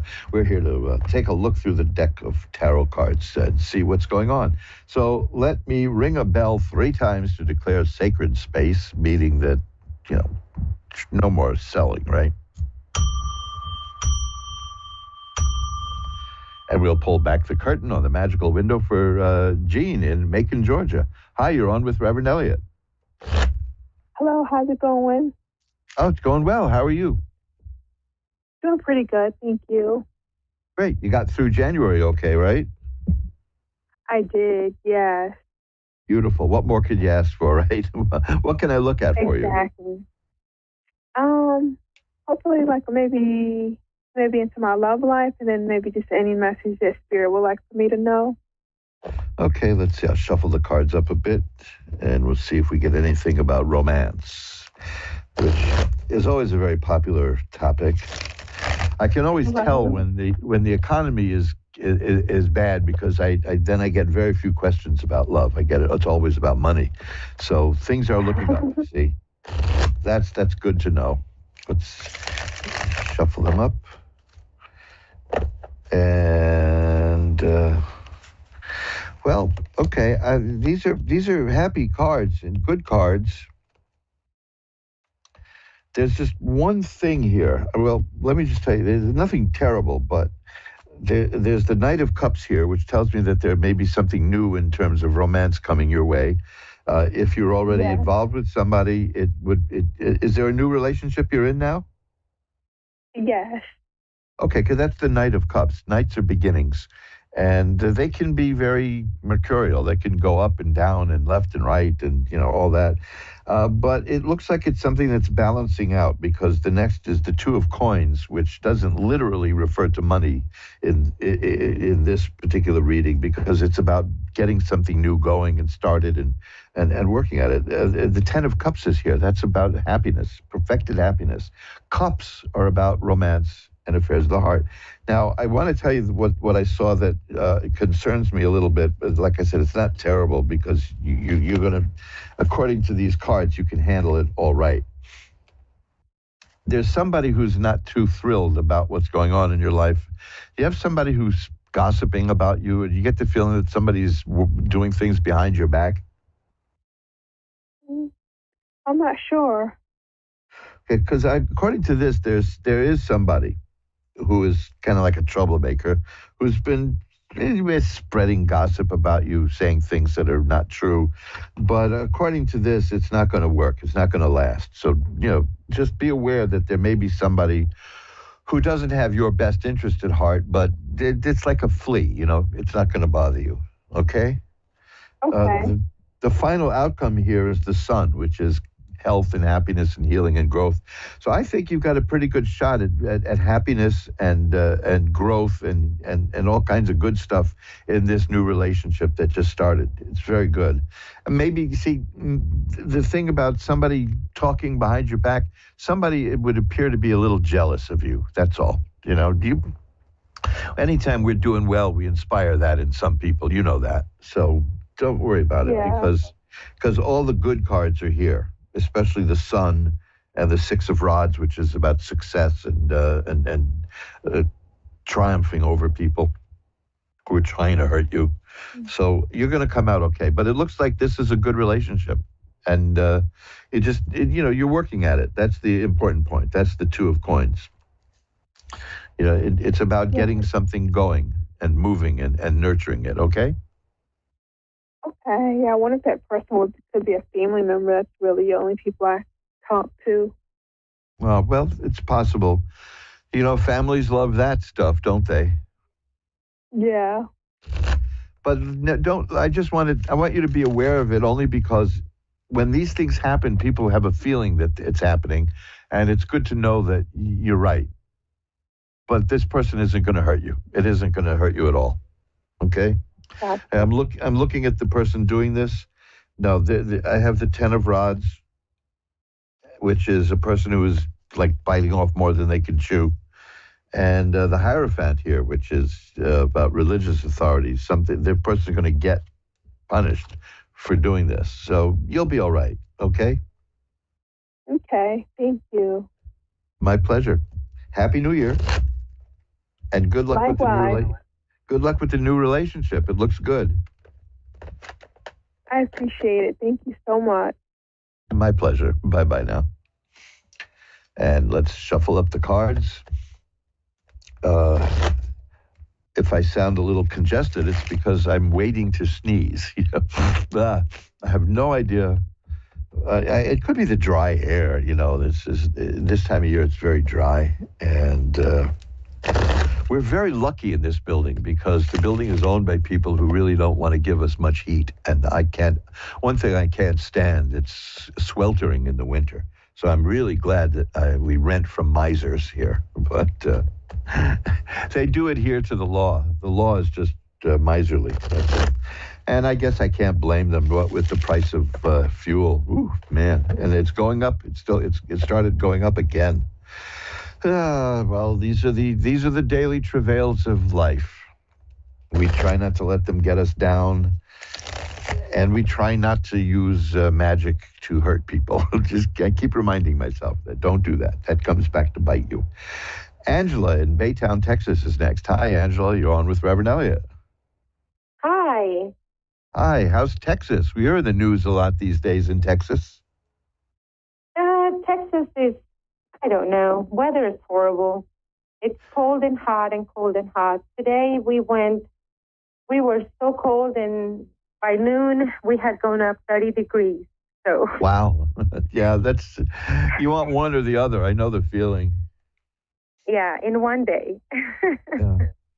Well, they said Washington, D.C. had snow, and then a couple of days later it was 80 degrees. So. Yeah, that was us.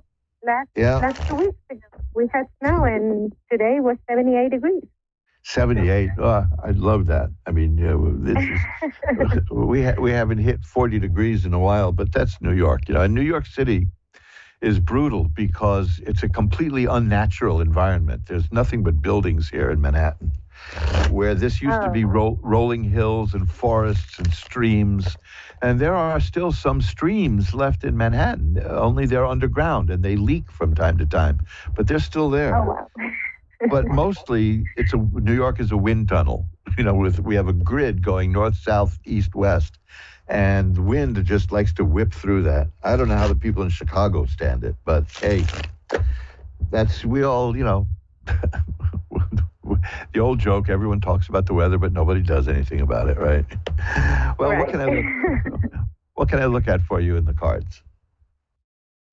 Well, I recently left a relationship behind. It was 5 years, dead end. I know it was a dead end. I've moved on, and I've moved on several times, but I knew I wasn't ready, and this time everything's different about it. I'm not upset, I'm not angry, I'm not sad, I'm just kind of done. And I'm just, wondering what's to come. I don't want to be single, but I don't want to be with someone who's not going to give me 100% and keeps making excuses. So I'm ready for a new start. Well, I am I've got good news for you, because that's what's happening here. You said ready for a new start. The first card I have is the Ace of Cups. Aces are about new starts, and cups are about romance and the heart. So something good may be coming. Now, let me tell you what balances that card out. The King of Swords. Swords are about mental activity. Okay, you're taking control of your mind. You're changing the way you think. You're changing your attitude. Is that true? Do you feel it, that you're growing and changing as a person? Yes. Okay, because you're working at that, and that's happening. And that's the Sun. I had that card in the previous reading, and here it is right smack in the middle of yours. The Sun is about healing and health and growth. Now, this next card is exactly what you were talking about. It's the Nine of Coins, and it's very often misunderstood. It's about solitary enjoyment in life. It doesn't mean you're going to be alone. It just means that you're developing into a person who doesn't need other people all the time to be at peace and enjoy life. That you're learning how to be at one with yourself. Now, that is what's important, because if we can't do that, we're not going to really get along in any relationship, are we? It's not.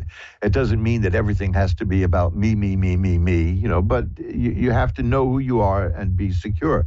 And you're growing that way, and you're coming to the point where you're going to be very comfortable if you are alone. But doesn't mean lonely, and it doesn't mean single in that sense. You see what I mean? That you don't need other people around you as much, but you will attract a person like that. Will attract people.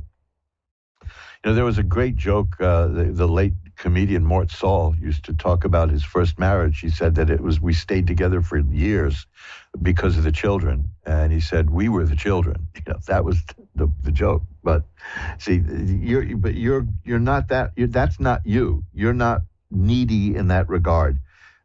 You will have relationships with people, but it's not that you're so desperate because you're not comfortable unless somebody else is there, and that's balance.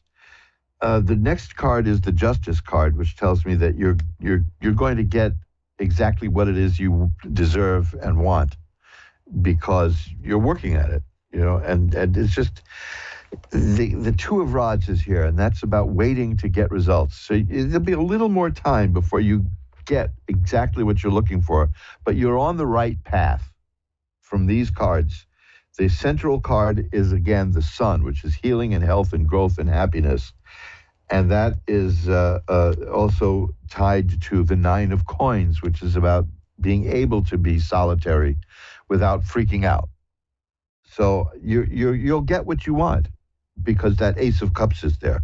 It's going to take a little bit longer because you're changing and growing. But you're not far. You're not far from what you want. Okay? That's the good thing. So if you feel like something is coming down the road, yes. Okay? Because you're near it. Okay. Do you understand what I mean? I mean, I don't mean that you don't understand, but I mean, because am I being clear about it? Because I'm a little bit what's the word I'm looking for? I'm a little gun shy about that card because a lot of people interpret that as bad news. But it's not that you're destined to be alone, that kind of thing. It's Which one, the 9 of coins or the Ace of Cups? the 9. Okay. Yeah, because all that means is that you can be comfortable in your own skin. Okay. It's just that I'm also getting cards that say that what you're looking for is going to take a little more time.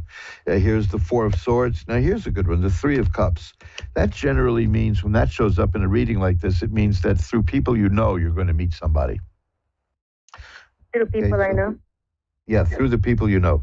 Friends might try to set you up, which just seems to be like that's what friends just do, right? But we'll see because it's looking good. The 10 of Cups again. Here's health. That was the sun, the health and growth and happiness. But here's the 10 of Cups is perfected happiness and romance. So you are definitely on the right path. The key here is, though, that Sword card. You're changing, you're growing, your mind is changing. You're looking at the world very differently from, say, a few months ago, and you're changing. And one of the things that changes when we change is the people around us change. We find new people find us. So keep that in mind, okay? You're in a period of growth and change right now. Here you go. There's the 4 of Rods. That's about a happy home and joy. All the good signs are there, just a little bit down the road. Not a long way down the road, but just a little bit. Okay? Okay. Do you see anything in regards to finances? Yes. I was about to ask you one question. Have you been looking for new work or new kind of work? I would like to. I haven't really been looking because I'm happy where I am and I feel like I'm compensated fairly. However, my drive it's ridiculous and it's very taxing on me. I am looking at. I have started the process to purchase a home. Because I'm very, very nervous. Sure. Well, it's a big move. What I got here is the Ace of Rods, which is something new in terms of work, something coming up in terms of career. So that's why I asked you about that. The 8 of Cups is about a person who's walking away from something that isn't working in life and going to something better, and which you're doing, and the World. Now, that's a good card, the card of assured success, the World. Now, here's another one, the 6 of Swords. That's also about getting from where you are to where you want to be through your own efforts. So between the 6 of Swords and the 8 of Cups, it's telling me that you know where you're going and you're going to go there and you're going to get there. And that's pretty good. And the World shows me that you will succeed. So, yeah, it's nervous time when we make big moves like this. But this looks like it's going to be a good one for you. There's just keep an eye out for new job opportunities. That's the Ace of Rods, okay? Nice. Let me know how it goes. I can be reached. This goes for everybody listening too, by the way. If you want to do any follow-up, just let me know. I'm at asktarot@earthlink.net. Or I can be reached through the Ask One Radio Network, or I can be reached through magic-works.com, MAGICK-works. There's all millions of ways to reach me. But it looks to me like you're in for a very good time. Okay? Nice. Do you see maybe home ownership? Do you see that coming up at all? Well, that was the happy home I saw, that card, the 4 of Rods, which is about a happy home. So okay. I'm going to infer the question was answered before you asked it even. That's what that was there for. Okay? Okay. It's looking good. Thank you. My pleasure. Bye-bye now. And let's shuffle them up again. Remember, you're listening to Reverend Elliott's Magical Window, which is the tarot. I call it the magical window because it lets us pry into the future, into the past even. I have done not many of these, but I've done readings where I look in somebody's past, way past. I mean, way into the past, before they were born this time. Now, I'm not too keen on reincarnation, but I have a strong feeling that it does happen because of certain things that have happened in my life. I believe if I have to come back, I'd like to come back a number of years ago. Maybe I'll buy some Apple stock, right? Who knows? I mean, that's one of the paradoxes is that we've very likely been through all this before with each other, and we just don't know it. It's like going to school and upon graduation getting hit on the head and having amnesia. I suppose it would be nice to learn more about it, but there are meditations you can do, Akashic record meditations. You drop me a line, I can show you how to do some of that. I'm at asktarot@earthlink.net, ASKTAROT@earthlink.net, and I'll be happy to point you in the right direction. I got 106 pages at my website. Maybe I should add one about that. I don't know. Sherry in New Haven, Connecticut is next. Hi, Sherry. You're on with Reverend Elliot. Oh, hi, Reverend Elliot. I'm going to summarize things up really quickly for you, but, there'll be enough information in the question. No hurry. I took a break from dating for 8 years. I did a lot of work on myself, I've been trusting in the Lord all my life as a little girl. I mean, he's come to me in dreams, so I've always believed in God. But I had a rough time in the past with a few relationships, and I decided to take an 8-year break. Now, just recently, there's been a man that has been coming into my store where I work. And it's funny because another psychic told me that there was somebody who watches me when I don't know it. And he kind of made himself available to me April of last year to let me know that he was interested. So we've been just talking for almost a year. Just talking. We've been walking the beach and stuff and things like that. And what's happened is I've let him into my home. We just to watch TV. I've, cooked for him. We've talked. So I was comfortable enough around him 2 Mondays ago to leave him alone in my living room because I wanted to take a quick shower and I didn't know that he was in my parking lot. So, he was out watching TV, but when I came out and we spent a little time together, he left. And after he left, I started cleaning up and I wanted to put my diamond ring back on, which I had on my dresser, and the ring was gone. So, I'm sorry? Nothing. Ouch, actually, that hurts. Yeah, and you know what's really ouch about it is that I had a big emotional connection to it. It took me 3 years to get it. I prayed on it. I had to wait. It was an $8,000 retail ring. It was beautiful, and it was a big square that had all diamonds in it. And I wanted that ring so bad. I prayed on that for like 3 years. And finally, it came down to $2,000, and they allowed me to use 3 coupons. So I was out the door at $1,200 with it. So I'm very, very attached to that ring. Some people think I might be too materialistic, but I went through hell to get that ring. Excuse my English. I went through heck to get it, because they took it back from me, saying that there was a coupon I wasn't supposed to have, and I cried myself to sleep that night. And then a couple months later, the coupon came up, and they said, go get it with the 3, and I did. So that ring is always on me. It's very seldom that I take it off, and I happened to take it off that day because I was doing a lot of cleaning and stuff. He's swearing that he didn't take the ring on the way out. I did call the police, and I had a police report made, and they called him, and he said he didn't touch it. So I don't know what to do. It's like I don't want to bother with him anymore because I can't have somebody around me that I can't trust. I've torn my place upside down looking for this ring, and it's nowhere to be found. I mean, I looked in every nook and cranny. Every place that I wouldn't put it, I looked. Every place I would put it, I looked, and it's not here. And he was the only person in my place because I don't let anybody over here. He was the first male that ever come into my house in 8 years. So I'm just torn up. I'm hurt because of the ring, and I'm also hurt because now the buildup of whatever we put into each other over the past almost year is gone also. So he walked out with my ring, my Christmas gift that I had saved for him, and my love, So I'm kind of like all over the place. My heart is shattered, and oh yeah. I just want to know if you think that I'm on the right track with my thoughts as to him taking it. Well, let me put it this way. The card I got while you were telling me this is the Justice card, which tells me that I'm looking at this situation that justice will be done. So that's good to know. We'll see how that works out. Obviously, sorry, my throat is. The air is so dry here; it's getting to me. Temperance card.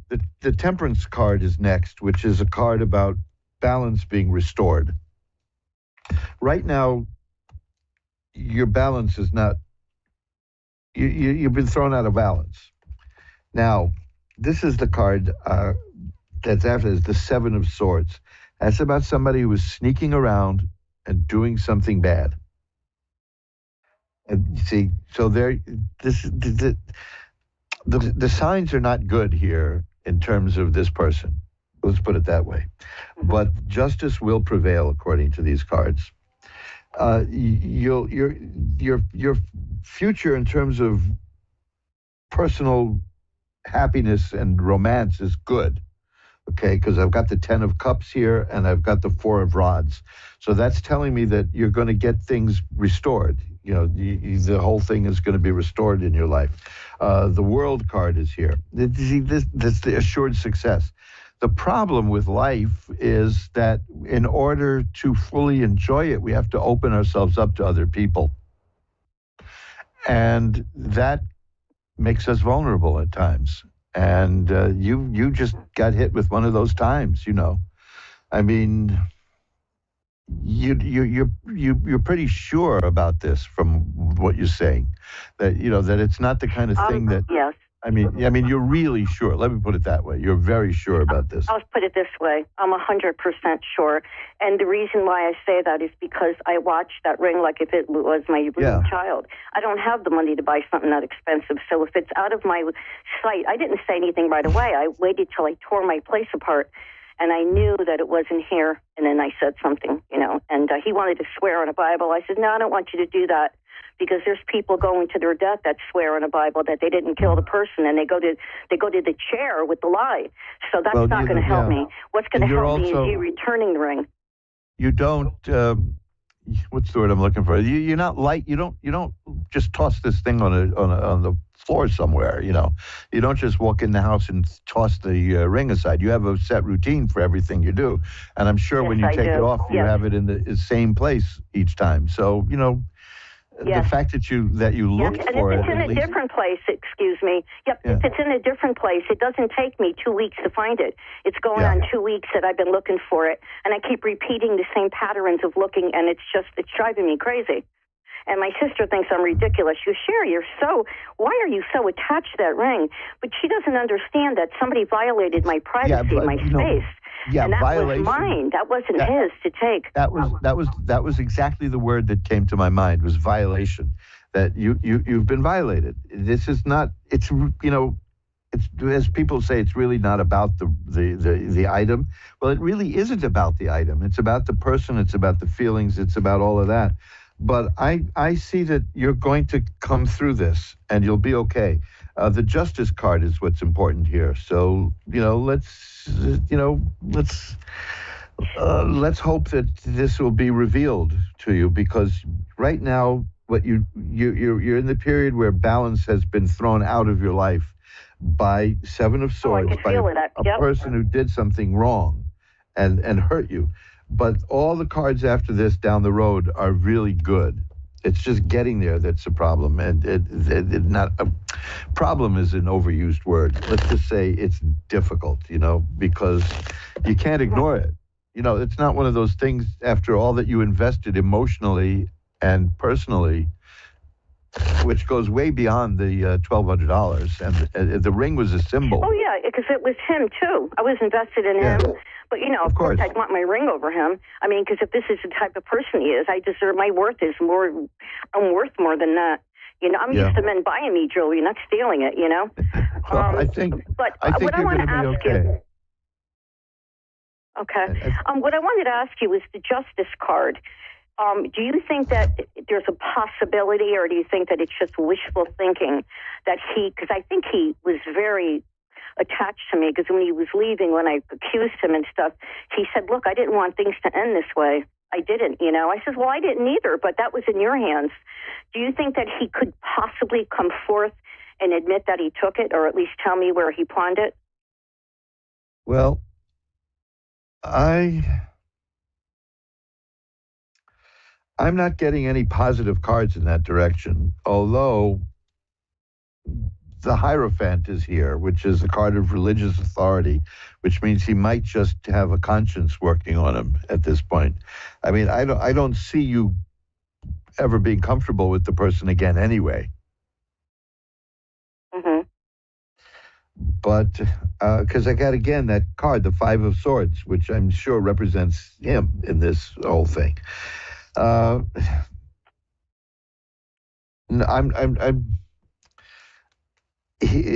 With time, anything, of course, is possible. I'm sure that the police are checking pawn shops, things like that. So there's reason to hope, but I'm seeing more of a religious aspect to him. And so maybe there will be some kind of I hate to use the word conversion, but yeah, he might start. Well, that would be good for him, because maybe he'll be good around other people. But like you said, I couldn't trust him again in my life. Yeah, here's the Justice card again. I've got the Five of Swords, which is a person who's sneaky. That's similar to the Seven of Swords. This is a person doing bad things behind your back. Fives are very severe in tarot. Followed by the Hierophant, which is the High Priest, followed by Justice. So there's a pretty good chance that that his own mind and his own conscience is working on him. Mm-hmm. But we'll see what happens. Yeah, I'm the wrong person to do that to, because I'm a very giving person. I give to people that, not that I have a lot, but I give whatever I have. And, if somebody's asking for food outside, I'll go buy them something. And, I'm very gracious that way. I mean, I was like, you don't hurt people like me. You know what I mean? You just don't do it. I know. Because God protects us, too. The people like that are, like you're describing,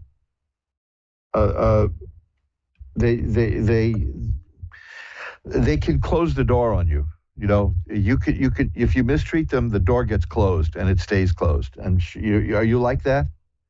Because like I'm the type that I'm as loving and as sweet as cake all day, but once I feel a betrayal, that's a done deal. It would be done. I mean, I would love it if he, told me where it was or gave it back to me, but I don't know if I'd ever be able to trust him again. He'd have to prove himself to me, Well, why don't you do this? Check back with me in a couple of months, and let's see what happens if anything shows up in the cards then, okay? Sure. So are we basically done, or do you have any time for just a quick something very quick? I really need to get to one more call before I go off. Okay, no problem then. So the Justice card is what's standing out the most. And the Hierophant, yes. Yeah. Oh, yeah. So that's good. Okay. So I will get back to you, and Thanks. I'll find you on the web. Great. Thanks for calling, and hang in there, because the cards show that you will get that balance back into your life. It feels really bad without it, but you'll get it. You'll get it back.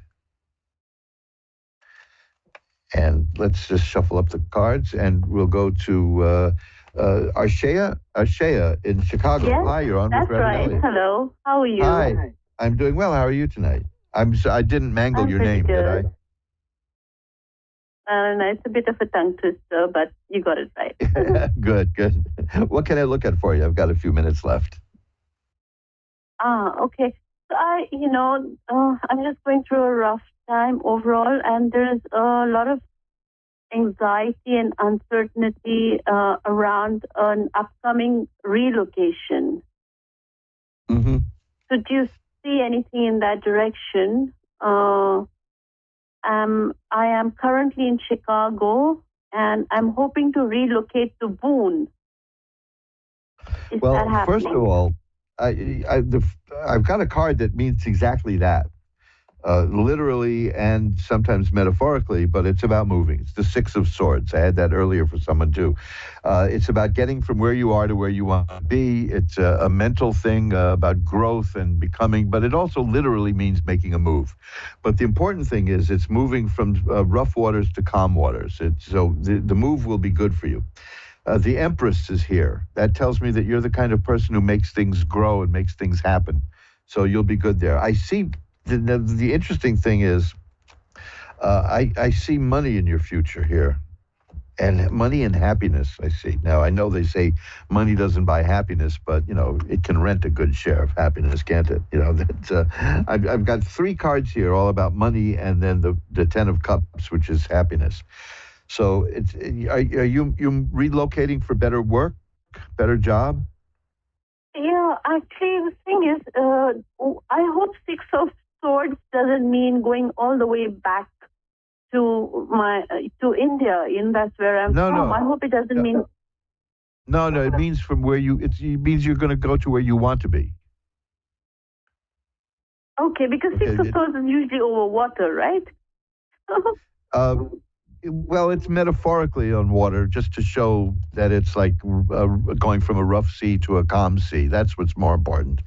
I don't take that so literally in that sense, because it shows someone in a boat.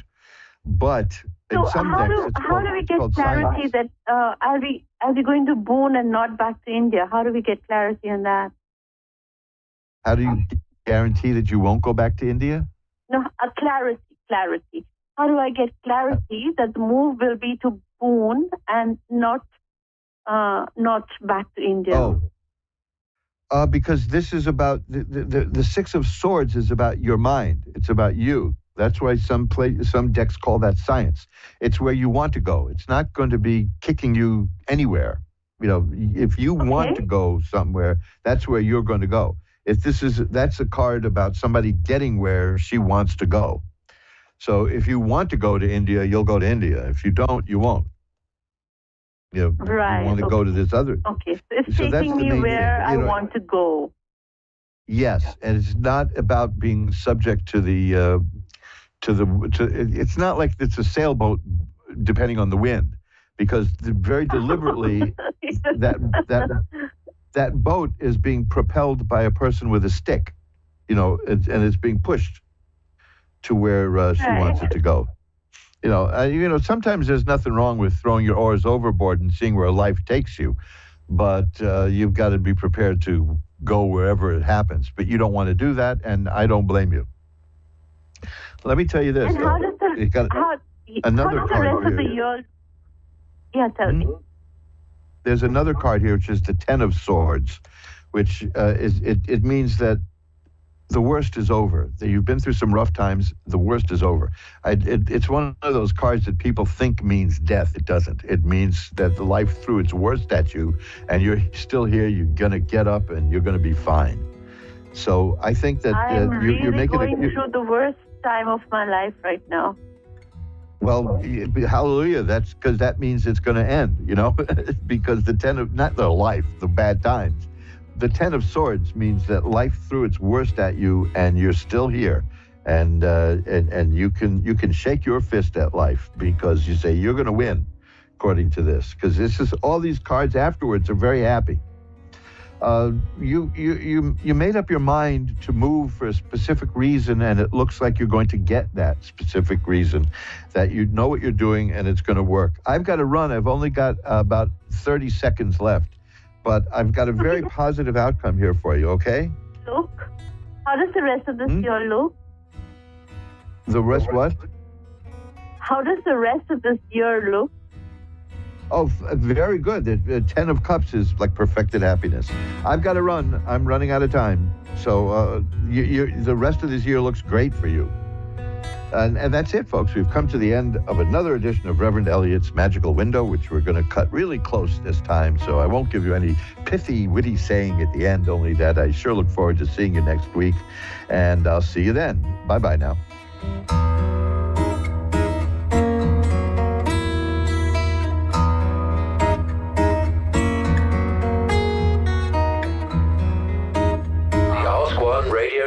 The Ask One Radio Network.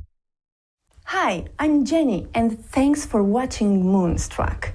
And now back to A1R on the air, Psychic Talk Radio now on Moonstruck TV and Lightning Television. This is A1R, the S1 Radio Network.